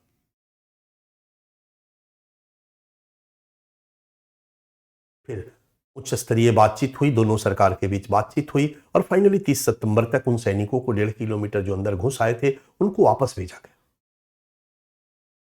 और उसके बाद एक बहुत बड़ा विवाद उभर कर सामने आता है 18 जून 2017 को, जिसको हम डोकलाम विवाद कहते हैं। डोकलाम विवाद को अलग से एक टॉपिक बना करके मैं आपको बताऊंगा। ये डोकलाम विवाद भूटान का एक इलाका है, डोकलाम, जो भूटान और चीन के बीच विवादित क्षेत्र है। भारत का डोकलाम में कोई विवाद नहीं है बच्चा। डोकलाम मैंने दिखाया था ना, भूटान में जो 3 एरिया था, जो चाइना के साथ भूटान चाइना के बीच डिस्प्यूटेड एरिया था। लेकिन 2007 में भारत का भूटान के साथ एक मैत्री संधि पर हस्ताक्षर किया गया था और 2007 के बाद भारत ने हर मामले में सैन्य सहयोग देने का वादा किया है भूटान को। इसलिए चीनी सैनिक अगर भूटान में प्रवेश करेंगे, विवादित इलाका पर कोई कंस्ट्रक्शन का काम करेंगे, तो भारत भूटान की तरफ से भारत की सेना जाएगी। यही हुआ था यहां पर।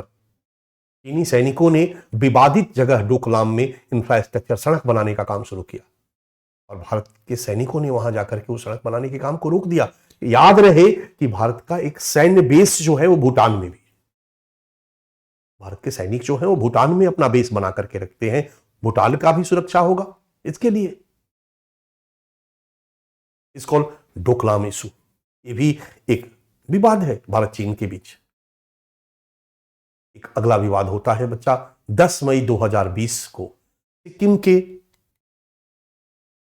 मुगुथांग और नाकुला दर्रा पर चीनी सैनिकों और भारतीय सैनिकों के बीच हिंसक झड़प होती है 10 मई 2020 को।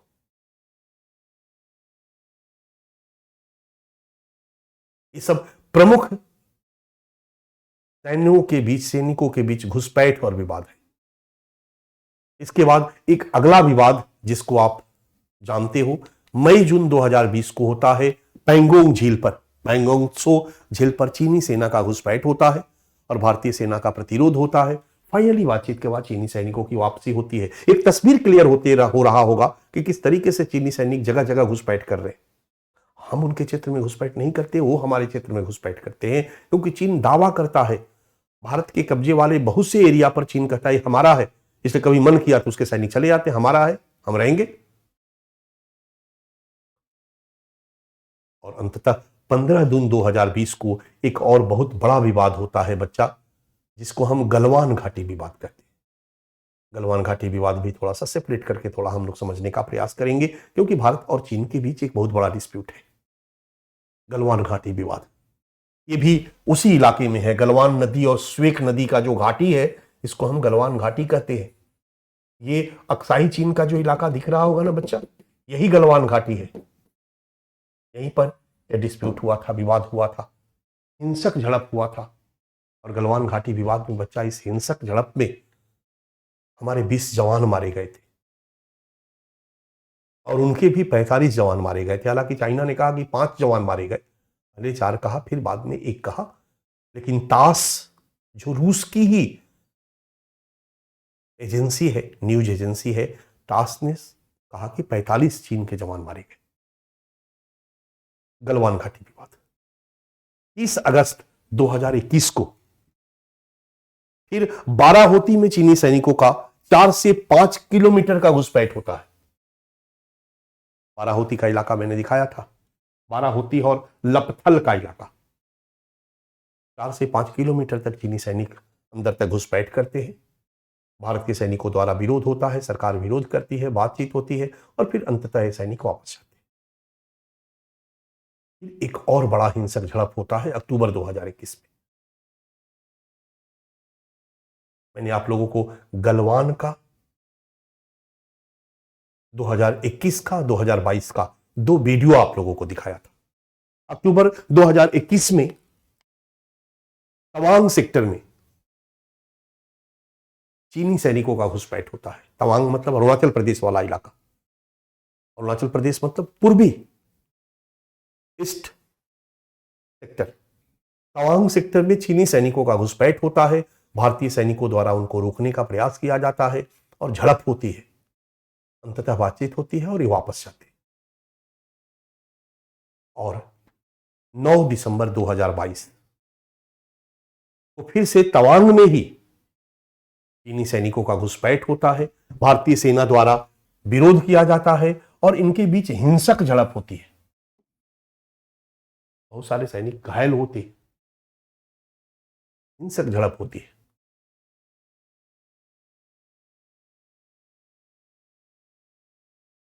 सैन्य घुसपैठ, आप समझ सकते हो कि हमारे सीमा पर यह सुरक्षा चुनौती है। इन सब चीजों का मुकाबला करने के लिए हमें तैयार रहना होगा। और फिर आपके सामने 2 जनवरी 2024 यानी 1 महीना पहले चीनी सैनिकों द्वारा भारत चीन सीमा पर चुशुल एक जगह है, चुशुल सेक्टर वही है, गलवान घाटी वाला इलाका है बच्चा। चुशुल सेक्टर पर जो पेट्रोलिंग पॉइंट 35 और 36 है, उसके पास भारतीय चरवाहों को चीनी सैनिक भगा देते हैं। जब से गलवान घाटी डिस्प्यूट हुआ था, तब से भारतीय चरवाहा उस इलाके में जाने से डरते थे, लेकिन पहले भी उस इलाके में वो चरवाही का काम करते थे। वो इलाका भारत के क्षेत्र के अंतर्गत आता है, वो इलाका भारत क्षेत्र के अंतर्गत आता है। चाइना दावा करता है, डिस्प्यूटेड बताता है। इससे जब चरवाही करने के लिए गए तो चाइना के पेट्रोलिंग करने वाले लोगों ने उनको वहां से भगाया। चरवाह भिड़ गए, वीडियो वायरल हुआ, ये न्यूज बना। यानी लेटेस्ट 24 तक भारत चीन सीमा पर सैन्य घुसपैठ एक बहुत बड़ी समस्या रही।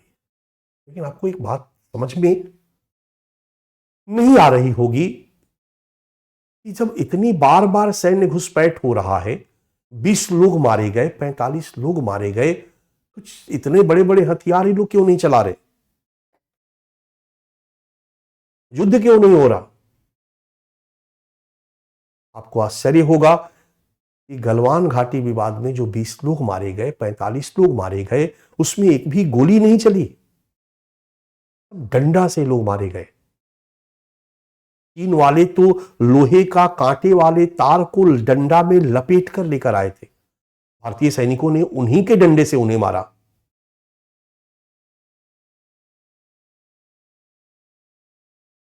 बंदूक पीछे लटक रहा था और सैनिक मर रहे थे, गोली कोई नहीं चला रहा था। कारण 2013 में भारतीय प्रधानमंत्री मनमोहन सिंह चीन गए थे। 2013 में भारत और चीन के बीच समझौता हुआ था और उस द्विपक्षीय समझौता में इस बात पर सहमति हुई थी कि भारत चीन सीमा पर दोनों देश में से कोई देश के सैनिक हथियार का प्रयोग नहीं करेगा, क्योंकि हथियार के प्रयोग से चीजें नाजुक हो सकती है, युद्ध छिड़ सकता है। हथियार का कोई प्रयोग नहीं करेगा। तो भारत की तरफ से भारतीय सैनिकों को सख्त आदेश है, क्या नियम है कि कोई हथियार नहीं चलाएगा। हथियार चलाने का मतलब है कि अब उन पर कार्रवाई होगी, जेल जाएंगे वो। भारत के सैनिक अगर चाइना के सैनिकों पर हथियार चलाते हैं तो भारत के सैनिकों को भारत सरकार कार्रवाई करेगी और जेल देगी। चीन के सैनिक अगर ऐसा करते हैं तो चीन की सरकार अपने सैनिकों के खिलाफ कार्रवाई करेगी, क्योंकि समझौता में है कि दोनों देश के सैनिक एक दूसरे पर गोली नहीं चलाएंगे। इसलिए जो लड़ाई होती है, गाली गलौज होता है, आमने सामने खड़ा होकर के लोग बिहारी में गाली देते हैं। एक वीडियो वायरल हुआ था तवांग वाले में ही, गलवान घाटी वाले में पहले चाइनीज सैनिक मारने लगे भारतीय सैनिकों को। ये सैनिक कम थे, चीन के सैनिक पूरी तैयारी के साथ गलवान में आए हुए थे। कांटे वाले लोहे के तार को लपेट लपेट के पूरा डंडा मोटा मोटा लेकर के भारतीय सैनिकों को जब मारने लगे, तब तक सिख रेजिमेंट और बिहार रेजिमेंट आ गया। और जब इन दोनों के आने से भारतीय सैनिकों का मनोबल बढ़ा और ये दोनों बड़े खतरनाक तरीके से दौड़ा दौड़ा करके चीनी सैनिकों को इन्होंने मारा। उन्हीं का डंडा छीन करके तार वाला चीनी सैनिकों को मारा। कई नदी घाटी में गिर गए चीनी सैनिक, उससे मर गए। 45 सैनिकों की मृत्यु हुई, चीनी सैनिकों की, 20 भारत के भी शहीद हुए। लेकिन आश्चर्य, दोनों ने तरफ से किसी ने गोली नहीं चलाई। यह है बच्चा सैन्य घुसपैठ का मामला। अब अन्य जो चैलेंजेस है, तीसरा, चीन द्वारा सीमा पर अवसंरचनात्मक विकास और सैन्य गतिविधियों को बढ़ाया गया। यानी भारत चीन सीमा पर लगातार चीन जो है वो इंफ्रास्ट्रक्चर डेवलपमेंट कर रहा है। और एक बात ध्यान रखिएगा कि जो हमारी भौगोलिक बनावट है भारत चीन सीमा की, उसमें भारत चीन सीमा पर चीन के साइड में जो भौगोलिक बनावट है, वहां पर सड़क बनाना बड़ा आसान है। यही कारण है कि चीन के साइड में सड़क बड़ा अच्छा बना हुआ। इसलिए मानसरोवर के यात्री चीन के साइड से, नेपाल से उस सड़क पर चले जाते हैं और आराम से सफर करते हैं। लेकिन उस चीन के सीमा के इधर में हिमालय का दुरूह इलाका है, और उस हिमालय के दुरूह इलाके पर सड़क का निर्माण करना बड़ा टफ काम है। इसलिए कहा जाता है कि अगर 1 करोड़ रुपया जिस सड़क को बनाने में चीन को खर्चा आता है, अगर भारत उसी तरह का उतना बड़ा सड़क बनाए अपने साइड में, तो 10 करोड़ रुपया आएगा, 10 गुना खर्चा आएगा बच्चा। इसलिए भारत अपने साइड में इंफ्रास्ट्रक्चर डेवलपमेंट नहीं कर पाया है, क्योंकि बहुत ज्यादा एक्सपेंसिव है, हमारे पास फंड नहीं है। जबकि चीन के साइड में हाल के वर्षों में लगातार इंफ्रास्ट्रक्चर डेवलपमेंट का काम शुरू हो गया है। ये हमारे कान खड़ा करने वाला है, ये हमारी सुरक्षा चिंता को बढ़ाने वाला है। चीन द्वारा सीमा पर अवसंरचनात्मक विकास और सैन्य गतिविधियां, ढेर सारे सैनिकों की तैनाती, जैसे एग्जाम्पल आपके सामने है, चीन ने एलीट कॉम्बैट फोर्स, एक स्पेशल फोर्स है पीएलए के अलावा, पीपुल्स लिबरेशन आर्मी, जो वहां की प्रमुख सेना है, इसमें लगभग 22-23 लाख सैनिक हैं। उसके अलावा एलीट कॉम्बैट फोर्स एक स्पेशल ट्रेंड सैनिक है। इनको स्पेशल ट्रेनिंग दी गई है भारत और के साथ युद्ध लड़ने की। और इन ट्रेंड सैनिकों को भारत सीमा पर चीन ने तैनात किया। इन ट्रेंड सैनिकों को भारत सीमा पर चीन ने तैनात किया है। क्लियर है? इसके अलावा काराकोरम रेंज में, काराकोरम रेंज दिमाग में है, लद्दाख के इलाके में ऊपर चले जाओ, ये काराकोरम रेंज कहलाता है, काराकोरम पास कहलाता है, सब काराकोरम रेंज कहलाता है। ये जो इलाका है सेडेड जो है, ये सीओके है, चाइना ऑक्युपाइड कश्मीर है, जिसको भारत अपने मैप में दिखाता है। ये चाइना ऑक्युपाइड कश्मीर है, COK2, जिसको भारत अपने मैप में दिखाता है, ये भारत का हिस्सा है, भारत इसको अपना मानता है, बट कब्जा चीन का है। चाइना ने क्या किया कि इस पूरे एरिया में इंफ्रास्ट्रक्चर डेवलपमेंट करने का काम शुरू किया। सबसे पहले तो 15 हवाई पट्टी बना लिया, क्योंकि हमारी तरफ हवाई पट्टी ही नहीं है बच्चा। दौलत बेग ओल्डी में एक बहुत पुराना हवाई पट्टी हुआ करता था, जो एक बार भूकंप आया तो बंद हो गया था। फिर 2008 में उस हवाई पट्टी को ठीक किया गया, और अभी हाल में 2 और हवाई पट्टी बनाए जा रहे हैं, यानी कुल मिला के बन के तैयार होता है तो 3 हवाई पट्टी। जबकि वहां पर 15 पुराने हवाई पट्टी का नवीकरण किया गया और 15 नए हवाई पट्टी का निर्माण किया गया। सोचो, 16 नए हवाई पट्टी का निर्माण किया गया और 15 पुराने हवाई पट्टी का नवीकरण किया गया। चिंता वाली बात है कि अचानक हमारी सीमा पर इतनी हवाई पट्टी क्यों बना रहा चाइना? क्योंकि अगर इंफ्रास्ट्रक्चर तगड़ा होगा, सड़क जाल से पूरा का पूरा चीन तक जुड़ा होगा, तो कभी भी युद्ध की स्थिति में जो बैकअप है आसानी से सैनिकों को चीन उपलब्ध करा सकता है। लेकिन हमारी तरफ इंफ्रास्ट्रक्चर की जो कमी है, अगर युद्ध होता है भारत चीन के बीच, तो हम अपने सैनिकों को बैकअप उतनी तेजी से नहीं दे पाते हैं, न दे पाएंगे। जम्मू कश्मीर में जाने का हमारे पास एक ही सड़क मार्ग है, जम्मू कश्मीर श्रीनगर मार्ग। आप समझ सकते हो, वो अगर किसी कारण से बंद हो गया तो। और फिर दूसरा रास्ता हमारा है लेह लद्दाख वाला सड़क, मनाली से जो निकलता है लेह लद्दाख, यही सड़क है बच्चा। ये बात अलग है कि विगत 10 वर्षों में 2014 के बाद जो नई सरकार आई है, इस इलाके में इंफ्रास्ट्रक्चर डेवलपमेंट का काम बहुत तेजी से बढ़ाया गया, तेज कर दिया गया। तो भारत चीन सीमा पर एक हमारे लिए सुरक्षा चुनौती है कि चाइना बहुत तेजी से इंफ्रास्ट्रक्चर डेवलपमेंट का काम कर रहा है। और यही नहीं, काराकोरम रेंज में हाईवे बनाने का काम भी उसने शुरू किया है। ये मैंने बस के फोटो डाल करके आपको दिखाया है। ये हाईवे है जिसको NH219 या G219 कहा जाता है, इसको हम G219 भी कहते हैं, G219 हाईवे 219। ये हाईवे जो है वो अक्साई चीन के बीचों बीच गुजरती है, देखते जाओ, और ये सिंजियांग में जाती है। हालांकि सिंजियांग तक दूसरी सड़क है, ये हाईवे बस अक्साई चीन से नीचे गुजरती हुई ल्हासा तक जाती है। ये सड़क मार्ग तेजी से चाइना ने बनाया है। दूसरा, चाइना ने सड़क मार्ग पाकिस्तान के रास्ते से बनाया है, तो ये घेराबंदी हुआ ना, आगे देखेंगे कैसे ये घेराबंदी कर रहा हमारे लिए चिंता का विषय है। इसको हम China Pakistan economic corridor, EPIC के नाम से जानते हैं। वहीं पर जाकर के मिलता है सड़क, और अभी हाल में एक और बड़ी सड़क चौड़ी इसी को कवर करने के लिए बनाई जा रही है। अभी हाल में अक्साई चीन से होते हुए तिब्बत के पठार में पश्चिमी किनारे से होकर गुजरने वाली हाईवे NH21 का निर्माण, ये जो अभी NH21 है, अभी NH21 जो मैंने यहां से शुरू किया था, NH21 अक्साई चीन से होते हुए ये देखो जा रही है। ये कहां से जा रही है बच्चा? ये ठीक नेपाल के उत्तर भारत से सटा हुआ। इधर देखो तो यहां पर कुछ साफ दिखाई देगा, यहां से आ गई, यहां तक हम लोग थे, ये आ गई। ये देखो, ये नेपाल है, ये वाला तो तुम्हारा है। इस नेपाल के ठीक उत्तर यहां जो नेपाल से एक ल्हासा से सड़क आ रही है, गोलमुंड से ल्हासा, ये ल्हासा है, इसमें जाकर के मिलती है। यानी पूरा का पूरा एरिया कवर है। एक सड़क ये आ गया और एक सड़क हो गया पाकिस्तान के साथ सटा हुआ, लाहौर से सटा हुआ इलाका। अगर भारत चीन के बीच युद्ध होता है, पाकिस्तान के साथ हमारे संबंध खराब है, नेपाल के साथ हमारे संबंध यदि खराब हो जाते हैं, तो एक साथ दोनों तरफ से सैनिक आक्रमण करेंगे।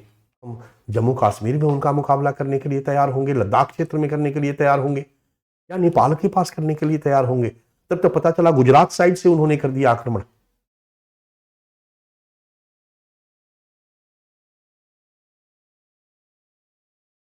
और अभी जुलाई 2022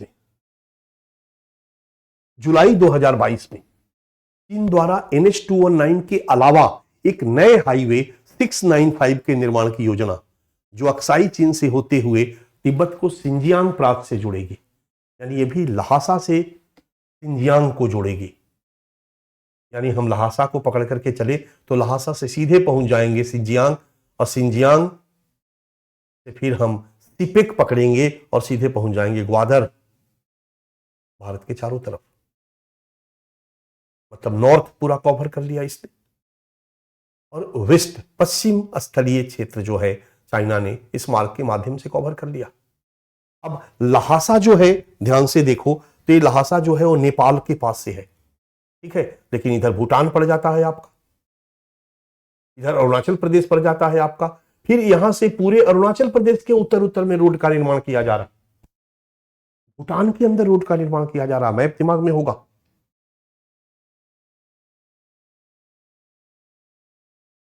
लहासा काठमांडू रेल सड़क मार्ग का निर्माण। हाल के दिनों में नेपाल में कम्युनिस्ट की सरकार आई। कम्युनिस्ट मतलब मार्क्सवादी विचारधारा पर आधारित पॉलिटिकल पार्टी की सरकार।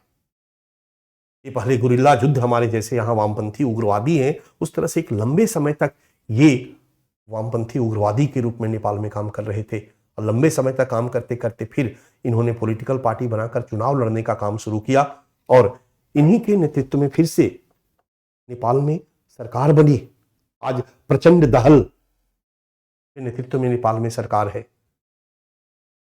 ओली, दोनों की अलग अलग पार्टी है, आपस में दोनों में विखंडन हो गया, दो अलग पार्टी बनाकर चल रहे, पर दोनों कम्युनिस्ट विचारधारा के पॉलिटिकल पार्टी के नेता हैं। और जो नेपाली कांग्रेस है, जो लंबे समय तक वहां पर डेमोक्रेसी के रूप में बनाए रखी है, उसके नेता हैं शेर बहादुर सिंह देउबा। और अगर आपने हाल में समाचार देखा होगा तो शेर बहादुर सिंह देउबा और प्रचंड दहल के साथ गठबंधन से वहां सरकार बन के चल रही थी। परिणामतः प्रचंड दहल जो है वो बहुत कुछ चाइना के फेवर में नहीं जा रहे थे। उसके पहले ओली की जब तक सरकार थी तब तक ढेर सारे चाइना के साथ नेपाल ने समझौते किए, क्योंकि कम्युनिस्ट आइडियोलॉजी सरकार थी और चाइना भी कम्युनिस्ट आइडियोलॉजी बेस्ड कंट्री है। और उसी पीरियड में इतने सारे समझौते नेपाल ने किए कि ये लगने लगा कि अब नेपाल भी भारत के हाथों से निकल गया। नेपाल के नेता भारत से विवाद करने लगे, नेपाल का भारत के साथ सीमा विवाद शुरू हो गया, जो ऐतिहासिक रूप से भारत के साथ बना रहा था। और उस पीरियड में चाइना ने नेपाल के साथ ढेर सारे समझौते किए। उसी समझौते में सड़क निर्माण का एक समझौता है। इसी को अब हम आगे बढ़ते हुए देखते हैं। ये आपके सामने मैप में दिखाई दे रहा होगा। लहासा काठमांडू रेल सड़क मार्ग का निर्माण 540 किलोमीटर का।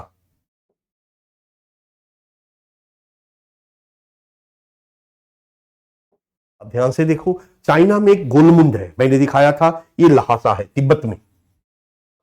लहासा में ये जो सड़क है जो उधर से आ रही है, ये जो सड़क है जो उधर से आ रही है और ये जाकर यहीं पर मिल जा रही है, और फिर यहीं से सड़क में ये ट्रोमो, ये सिक्किम भूटान, ये देख लो, ये सड़क यहां से आ रही है। इसी सड़क को आगे बढ़ाया गया था।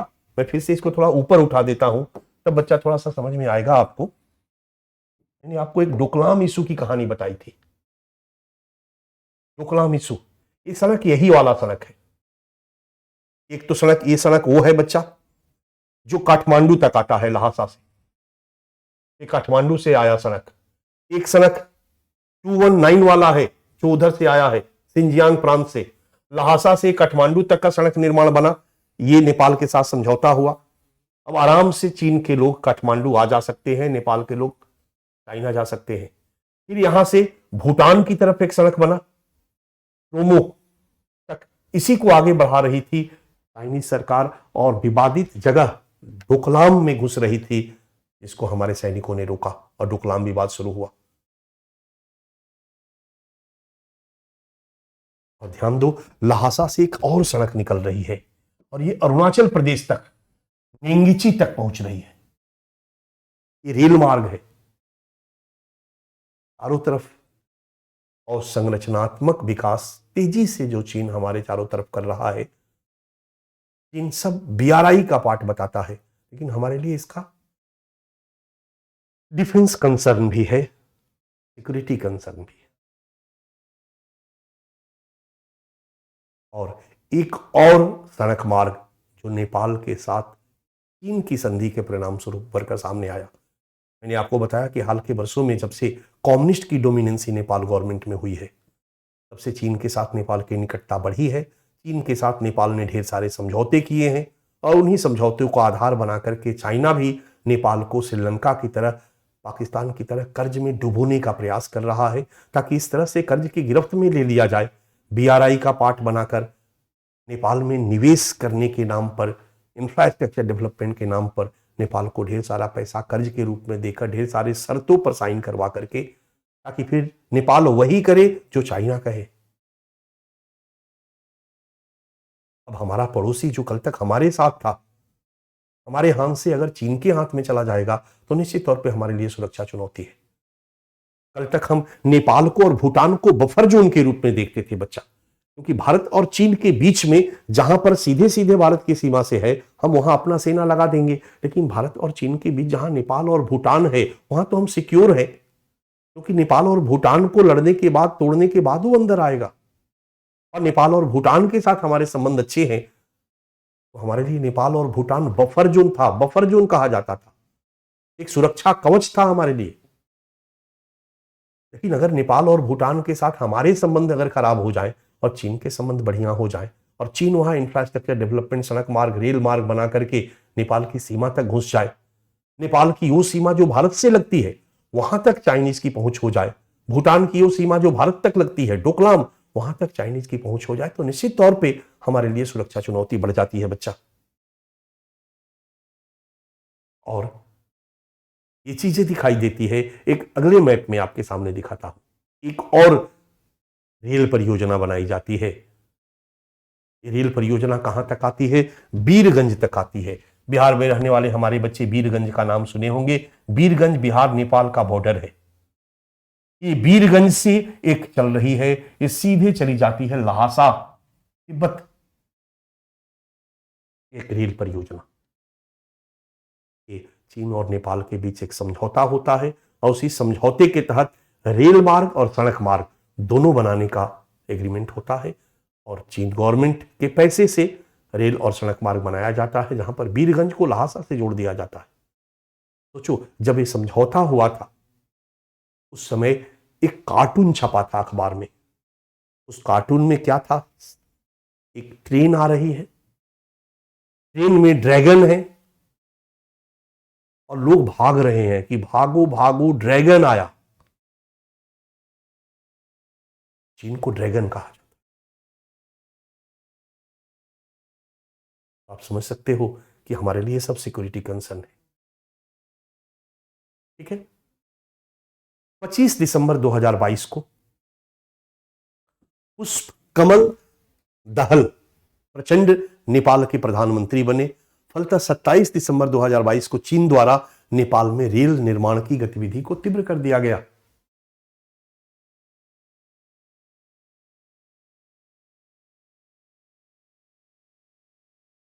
क्लियर है बच्चा?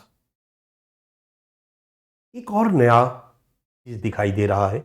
अभी एक रिपोर्ट आई है और सैटेलाइट तस्वीर से एक चीज देखा गया है, खुलासा हुआ है कि चीन जो है वो भारत चीन सीमा पर गांव बसाने का काम कर रहा है। 128 गांवों के निर्माण की योजना शुरू की गई है, जिसमें 2.5 लाख तिब्बतियों को बसाया जाएगा। ये सब भी एक, आप गृह मंत्री हो, रक्षा मंत्री हो, ये डिपार्टमेंट आपका है, तो आपको इन सब चीजों पे नजर रखनी होगी, और फिर इसका क्या क्या काउंटर हो सकता है वो आपको सोचना होगा, उसका उपाय आपको करना होगा।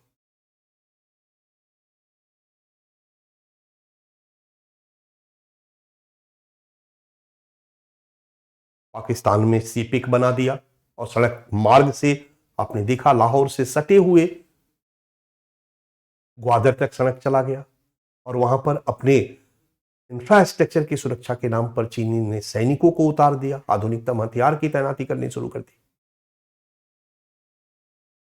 हमारे लद्दाख से लगी हुई सीमा के उत्तरी इलाका में इंफ्रास्ट्रक्चर डेवलपमेंट, हवाई पट्टी और सड़क मार्ग का निर्माण, नेपाल के उत्तर सड़क बनाना, और फिर नेपाल के अंदर घुस करके भारत नेपाल सीमा तक सड़क और रेल मार्ग तक पहुंच को सुनिश्चित करना, उधर अरुणाचल प्रदेश तक जो तिब्बत का इलाका है, चीन का इलाका है, उसमें सड़क मार्ग का काम।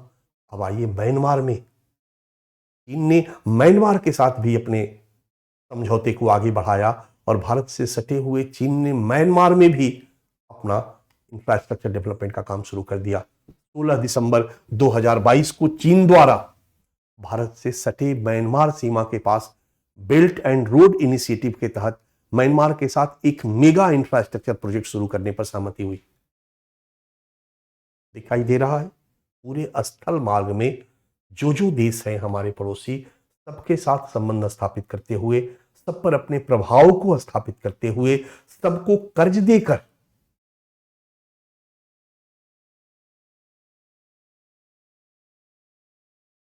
चारों तरफ चाइना, अगर हम अपने सुरक्षा के चश्मे से देखें तो हमारी घेराबंदी कर रहा है। यह एक सुरक्षा चुनौती है जिसके ढेर सारे फैक्ट्स और कहानियां मैंने आपको समझाने का प्रयास किया। हमारी चौथी सुरक्षा चुनौती, पहली सीमा विवाद, सैन्य घुसपैठ, और तीसरी हमने लिखी थी इंफ्रास्ट्रक्चर डेवलपमेंट और सैनिकों की तैनाती। हमारी चौथी है तस्करी की समस्या। हालांकि बहुत ज्यादा तस्करी नहीं है बच्चा भारत चीन सीमा पर, बट है तस्करी की समस्या, हथियारों की तस्करी। नॉर्थ ईस्ट में जो उग्रवाद है, उस उग्रवादियों के लिए हथियार जो हैं वो कहीं ना कहीं चीन के बने हुए हथियार ही आते हैं। शुरू शुरू में इनके लिए हथियार पाकिस्तान वगैरह के जो हथियार आए वो हथियार थे जो रूस अफगानिस्तान में छोड़कर गया हुआ था। मैंने आपको भी बताया 78 से रूस की एंट्री होती है, 79 में अफगानिस्तान में रूस काबिज होता है, 89 तक रखता है। अमेरिका रूस को भगाने का प्रयास करता है, ढेर सारे आतंकी संगठनों को पाल पोस के बड़ा करता है। अफगानिस्तान के ही जमी पर आतंकी संगठन, अफगानिस्तान की सरकार जो रूस समर्थित थी, कम्युनिस्ट की सरकार थी, उसके खिलाफ आतंकी हमले करते हैं। अंततः रूस को 89 में अफगानिस्तान छोड़कर जाना पड़ता है। और जब 89 में रूस अफगानिस्तान छोड़कर जाता है, जैसे अभी अमेरिका गया, तो ढेर सारे हथियार का पूरा जाकीरा छोड़कर जाता है। और जब पूरे अफगानिस्तान पर जब तालिबान का कब्जा होता है, तालिबानी सरकार उमर के नेतृत्व में, उमर अब्दुल्ला के नेतृत्व में आती है, तो वहां के हथियारों को बेचना एक सबसे बड़ा काम होता है। यहीं से घटना शुरू होती है हथियारों की तस्करी की। और तुम्हारे यूपी में, बिहार में जो बड़े बड़े माफिया हैं जिनके पास AK-56, 57, दिखाई दिया बच्चा, ये सब वही हथियार हैं जो रूस ने अफगानिस्तान में छोड़े थे। पाकिस्तान के आतंकी संगठनों द्वारा उस हथियार को तस्करी की गई, लाया गया। मैंने एक कहानी आपको बताई थी, याद होगा, मसूद अजहर जब पकड़ा गया था श्रीनगर में, और जब तिहाड़ जेल में रखा गया था 94 से 99 तक होगा, तो उसकी मुलाकात बनारस की एक अपराधी से हुई थी जिसका नाम था आफ्ताब अंसारी। यह आफ्ताब अंसारी केवल अपहरण का काम करता था, सुपारी किलिंग का काम करता था। मसूद अजहर ने कहा कि क्यों आफ्ताब, क्यों जान दे रहे हो, तस्करी करते हैं। और यहीं मसूद अजहर के साथ उनका संपर्क होता, अजहर मसूद के साथ संपर्क होता है, और यहीं से आफ्ताब अंसारी अपना एक रैकेट, अपना एक गैंग, अपना एक ऑर्गेनाइज्ड क्राइम खड़ा करता है, और यहीं से हथियारों की तस्करी का काम शुरू करता है। और वो हथियार नेपाल के रास्ते उत्तर प्रदेश और बिहार के माफियाओं के पास पहुंचाए जाते हैं। तो कुछ दिनों तक तो हथियार वही आता है बच्चा, लेकिन बाद में चाइना द्वारा बना हुआ हथियार भी नॉर्थ ईस्ट वगैरह के उग्रवाद को फैलाने में तेजी से आया। तो हथियारों की तस्करी भी एक बहुत बड़ी समस्या रही है भारत चीन बॉर्डर पर। क्लियर है? हथियारों की तस्करी की समस्या में हथियारों की तस्करी प्रमुख रहा है, मुख्यतः बर्मा के मार्ग से, बर्मा नागालैंड के मार्ग से, बर्मा मणिपुर के मार्ग से, और बर्मा बांग्लादेश के मार्ग से। वही हथियार की तस्करी का रास्ता है। बर्मा की जगह म्यांमार कह सकते हो। तो जो म्यांमार की सीमा नागालैंड से सटी हुई है, वहां पर नागा उग्रवादियों को और अन्य उग्रवादियों को चीन के बने हुए हथियार जो तस्कर हैं वो लाकर के बेचते हैं, हथियारों की तस्करी। म्यांमार और मणिपुर, मोरेह का जो रास्ता है, उस रास्ते हथियारों की तस्करी। और बांग्लादेश से जो सटा हुआ म्यांमार का इलाका है, उस रास्ते बांग्लादेश में और बांग्लादेश से रास्ते इंडिया में हथियारों की तस्करी। ये हथियारों की तस्करी 2012 में एक और घटना सुन लो। 2012 में बंगाल की खाड़ी में एक चीन का जहाज पकड़ा गया था। अभी हाल ही में चीन का एक जहाज पकड़ा गया। हमारे DRDO ने जाकर के जांच किया और पाया कि उस जहाज पर परमाणु हथियार बनाने वाली सारी चीजें उपलब्ध है। अभी 10 दिन की बात है बच्चा, मुंबई में वो जांच चल रहा है। वो जहाज के सारे सामान को उतार लिया गया है। पाकिस्तान और चीन दोनों इसका विरोध कर रहे हैं। उसी तरह से एक जहाज पकड़ा गया था 2012 में बंगाल की खाड़ी में, हमारे सुरक्षा बलों ने पकड़ा था। इस जहाज में हथियारों से भरा हुआ एक ब्रिगेड के हथियार की आपूर्ति के बराबर था। एक ब्रिगेड का मतलब होता है बच्चा 5000 सैनिक। 5000 सैनिकों के लिए एक ब्रिगेड के पास जितने हथियार होते हैं उतने हथियार इस जहाज पर लदा हुआ। अब सोचो कि ये हथियार भारत में आपूर्ति होता, तस्करी होता, तो क्या होता भारत में। जो फिल्में बनाई जाती है ना, आप देखते हो ना, बड़े बड़े लोग बैठे हुए हैं और इन हथियारों को बेच करके भारत में गैंगवार या भारत में बड़े बड़े विद्रोह को शुरू कराते हैं, हथियारों से पैसा कमाते हैं। ये कहीं ना कहीं इन्हीं सब रिपोर्ट और इन्हीं सब घटनाओं को बेस बना करके तैयार किया जाता है। हथियारों की तस्करी के बाद एक 5वीं समस्या है अलगाववाद और उग्रवाद को प्रोत्साहन। जिस तरह से पाकिस्तान ने कश्मीर में और पूरे भारत में इस्लामिक टेररिज्म और नेशनलिस्ट टेररिज्म को प्रोत्साहित किया, खालिस्तान की मांग को पंजाब में आतंकवाद को पाकिस्तान ने प्रोत्साहित किया, उस तरह से चीन भी भारत में आतंकवाद को प्रोत्साहित करता है, उग्रवाद को प्रोत्साहित करता है कई रूपों में। एक तो नॉर्थ ईस्ट के जितने भी विरोधी विद्रोही रहे वो भागकर तिब्बत जाते, तिब्बत में वो रहते हैं। तिब्बत में रहने के बाद कुछ दिन के बाद पैसा लेकर, हथियार लेकर और आइडियोलॉजी लेकर नॉर्थ ईस्ट में उनकी एंट्री होती है और नॉर्थ ईस्ट में आइडियोलॉजी के साथ वो एक उग्रवादी संगठन बनाते हैं और उग्रवादी गतिविधियों को अंजाम देने लगते हैं। इस तरीके से नॉर्थ ईस्ट में चाइना ने उग्रवाद को प्रोत्साहित किया और साथ में अपना आइडियोलॉजी भी दिया, समाजवादी विचारधारा। जब नॉर्थ ईस्ट में आऊंगा तो मैं समझाऊंगा कि कैसे शिलोंग एकॉर्ड के बाद जो अंगमी जाकू फिजो की पार्टी के साथ हुआ था भारत सरकार का,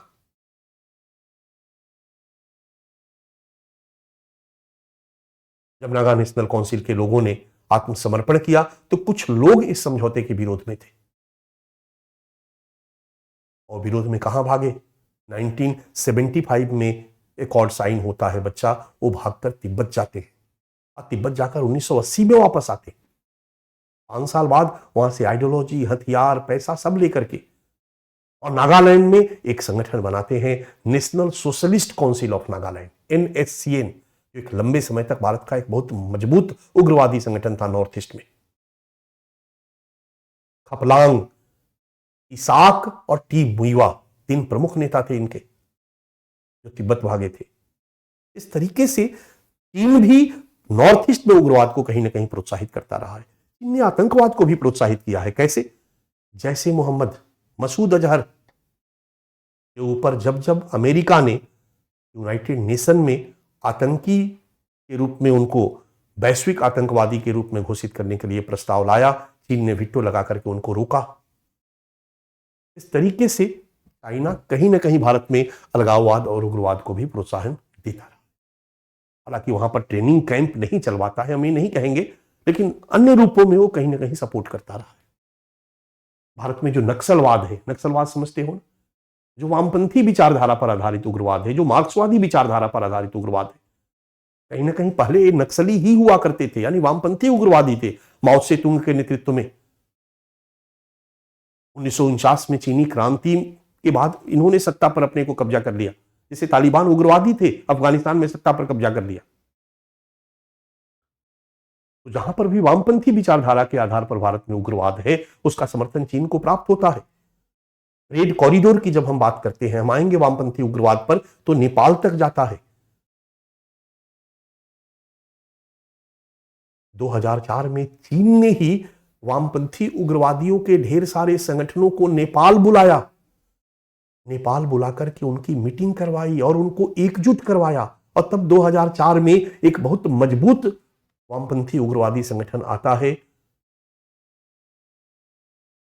सीपीआई-एम, सीपीआई माओवादी।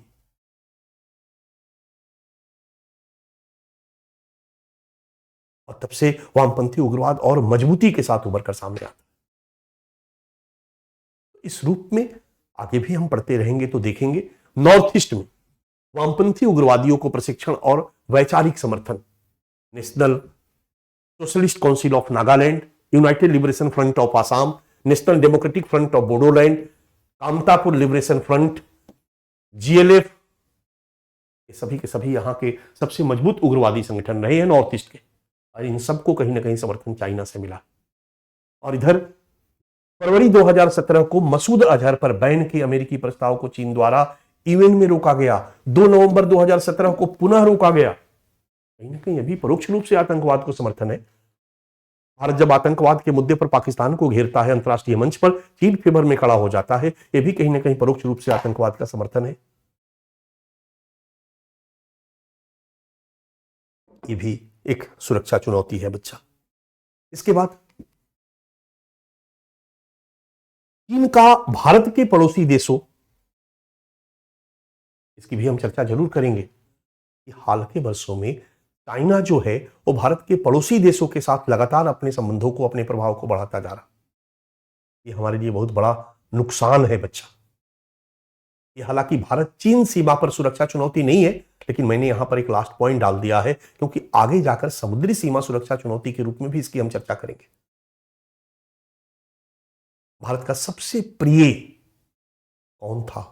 श्रीलंका, नेपाल और भूटान।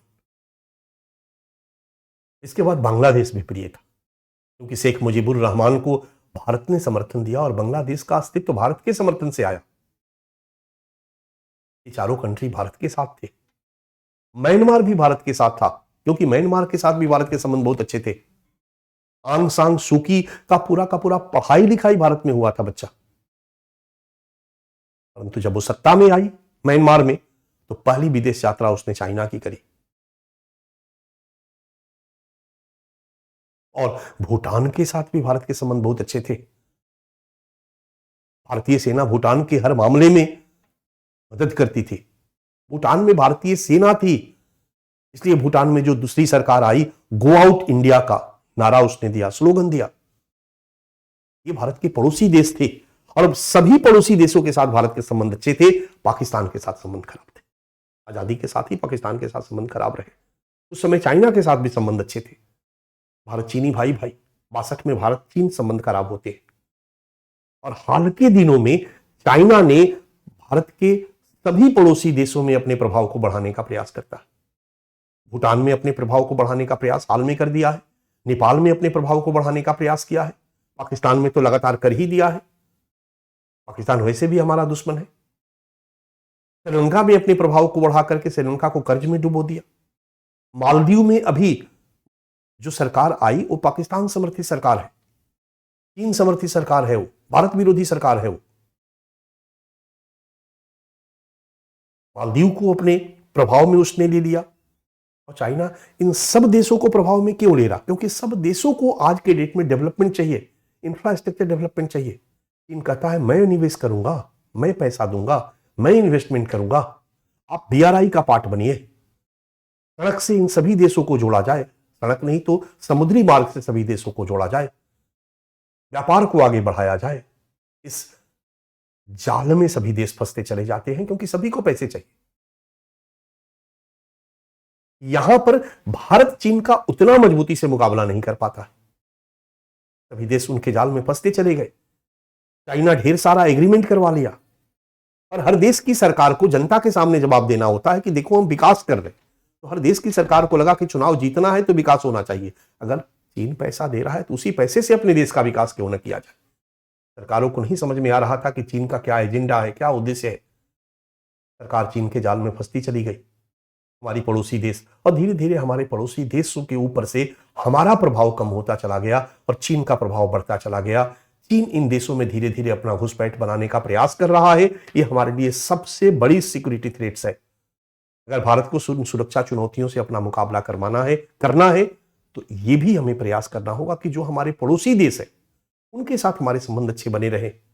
नेपाल हमारे हाथ से बाहर न जाए, श्रीलंका हमारे हाथ से बाहर न जाए, हमारा प्रभाव भी इनके ऊपर बना रहे। इसलिए बच्चा, जो अंतिम हमने सुरक्षा चुनौती भारत चीन के साथ दिखाया वो था कि पड़ोसी देशों के साथ हमारे संबंध, चीन का भारत के पड़ोसी देशों पाकिस्तान, नेपाल, भूटान, म्यांमार, बांग्लादेश, श्रीलंका और मालदीव पर प्रभाव में निरंतर वृद्धि और इन देशों को बीआरआई में शामिल करके इन देशों में प्रवेश, घुसपैठ का प्रभाव, यही है बच्चा भारत चीन सीमा सुरक्षा चुनौतियां। कुछ चुनौतियां और है जो चुनौती नहीं है, प्रकृति द्वारा उत्पन्न की गई चुनौती है। वो चुनौती है भौगोलिक, प्रतिकूल प्राकृतिक स्थिति से सीमा निगरानी दुष्कर।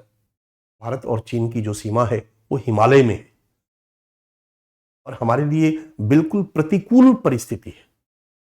जब बर्फबारी होती है तो हमारे सैनिकों को वहां पर रह करके सीमा की निगरानी करना कठिन हो जाता है, हमें वापस आना पड़ता है, फिर हमें गर्मियों में जाना पड़ता है जब बर्फ खत्म होता है। तो ये जो प्रतिकूल परिस्थिति है ये भी कहीं ना कहीं हमारे लिए चैलेंजेस है।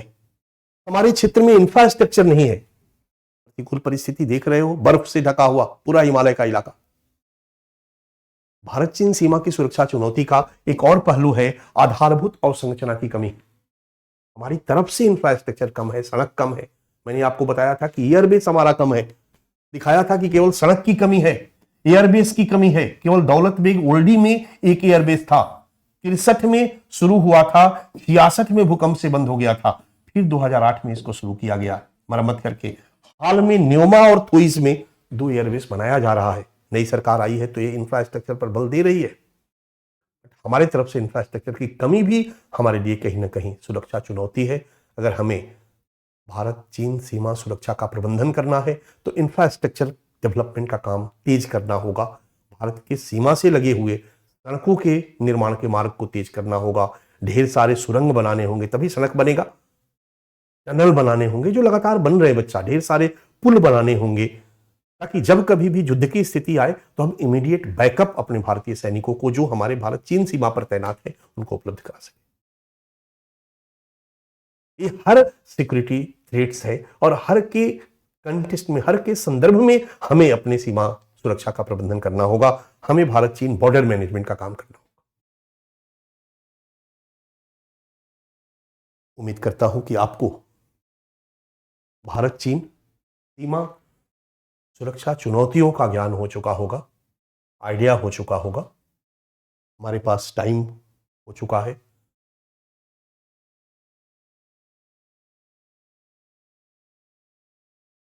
अब हम लोग सीमा सुरक्षा प्रबंधन पढ़ेंगे कल के डेट में, ठीक है। लेकिन प्रबंधन के पहले 2 छोटे छोटे टॉपिक मैं टच करूंगा। डोकलाम इशूज आपका अगला इशूज है और गलवान विवाद। ये दोनों टॉपिक टच इसलिए करूंगा क्योंकि यहां पर प्रश्न पूछा गया है, पूछा जा रहा। और फिर मैं भारत चीन सीमा प्रबंधन, इंडिया चाइना बॉर्डर मैनेजमेंट के बारे में जानेंगे कि हमने इन सब चीजों का क्या काउंटर किया, क्या हमारा सीमा प्रबंधन है, जो जो चैलेंजेस है हर चैलेंजेस का हमारा क्या काउंटर, हमारा क्या जवाब। उम्मीद करता हूं कि सीमा सुरक्षा चुनौतियां आइडिया मिला होगा आप लोगों को। कल हम लोग मिलते हैं प्रबंधन के साथ। ये आज का क्लास बच्चा मैं यहीं पर समाप्त करता हूं, ठीक है। एक बच्चा लिख रहा है छुट्टी हो गई क्या? छुट्टी हो गई बच्चा। समझ में आ रहा है या नहीं आ रहा है?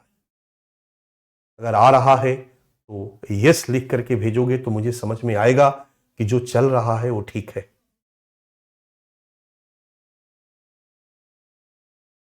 समझ में अगर आ रहा है तो आप यस लिखो, गुड लिखो, जो भी लिखो, ताकि मुझे आइडिया मिले कि जो जिस तरीके से मैं समझाने का प्रयास कर रहा हूं आपको समझ में आ रहा है। 2-4 दिन ज़्यादा लगता है, फर्क यही है बच्चा, 2 दिन कम या ज़्यादा, और 2 दिन अगर हमारे साथ ज़्यादा बिता दोगे तो कोई अपराध नहीं कर लोगे, कोई थर्ड वर्ल्ड वार लड़ने नहीं जाना आपको।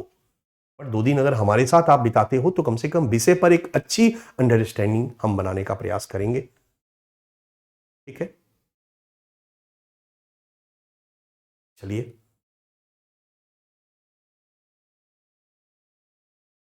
तो थैंक यू आज के लिए। कल हम लोग मिलते हैं नेक्स्ट पार्ट के साथ। अब ज़्यादा नहीं है, प्रबंधन हमारा एक टॉपिक में खत्म हो जाएगा। फिर एक दिन में नेपाल और भूटान दोनों हमारा फिनिश हो जाएगा, क्योंकि भारत नेपाल सीमा पर और भारत भूटान सीमा पर कोई बहुत बड़ा मुद्दा नहीं है। हाँ, भारत नेपाल में काला पानी विवाद आया था, तो उस काला पानी विवाद को मैं जरूर समझाने का प्रयास करूंगा, एक अलग टॉपिक टाइप का रख करके। इसके बाद भारत म्यांमार सीमा हमारा 2 दिन लेगा, भारत बांग्लादेश सीमा 3 दिन लेगा, क्योंकि वहां पर बहुत सारी चीजें समझने की है। नॉर्थ ईस्ट अपने आप में एक डिस्प्यूटेड इलाका है, और इस बीच में आपको 4 वीडियो दे रहा हूं बच्चा, मैं बात कर लेता हूं। और केजीएस के ऐप पर जहां पढ़ते हो वहां पर ही एक जगह पर मैं रखवा लूंगा। ये मेरा 4 वीडियो क्लास है, ये यूट्यूब मतलब 4 वीडियो क्लास जो है ये केजीएस के यूट्यूब पे या ऐप पे रखा रहेगा। ये नॉर्थ ईस्ट के बारे में, हमारे भारत के जो लोग हैं उनके लिए नॉर्थ ईस्ट एक दूसरा देश टाइप का लगता है। नाटे नाटे चपटे चपटे जो लोग हैं, वहां की जो लोगों की बनावट है, उनके साथ हम अपना पहचान स्थापित नहीं कर पाते, लगता है कि वो दूसरे देश के।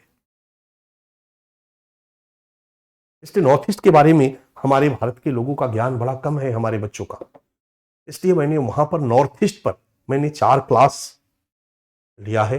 वो 4 क्लास वीडियो कोर्स क्लास के रूप में विद्यमान है, वो मैं दे दूंगा। वैसे भी नॉर्थ ईस्ट का वो नॉलेज आपका बढ़ाएगा।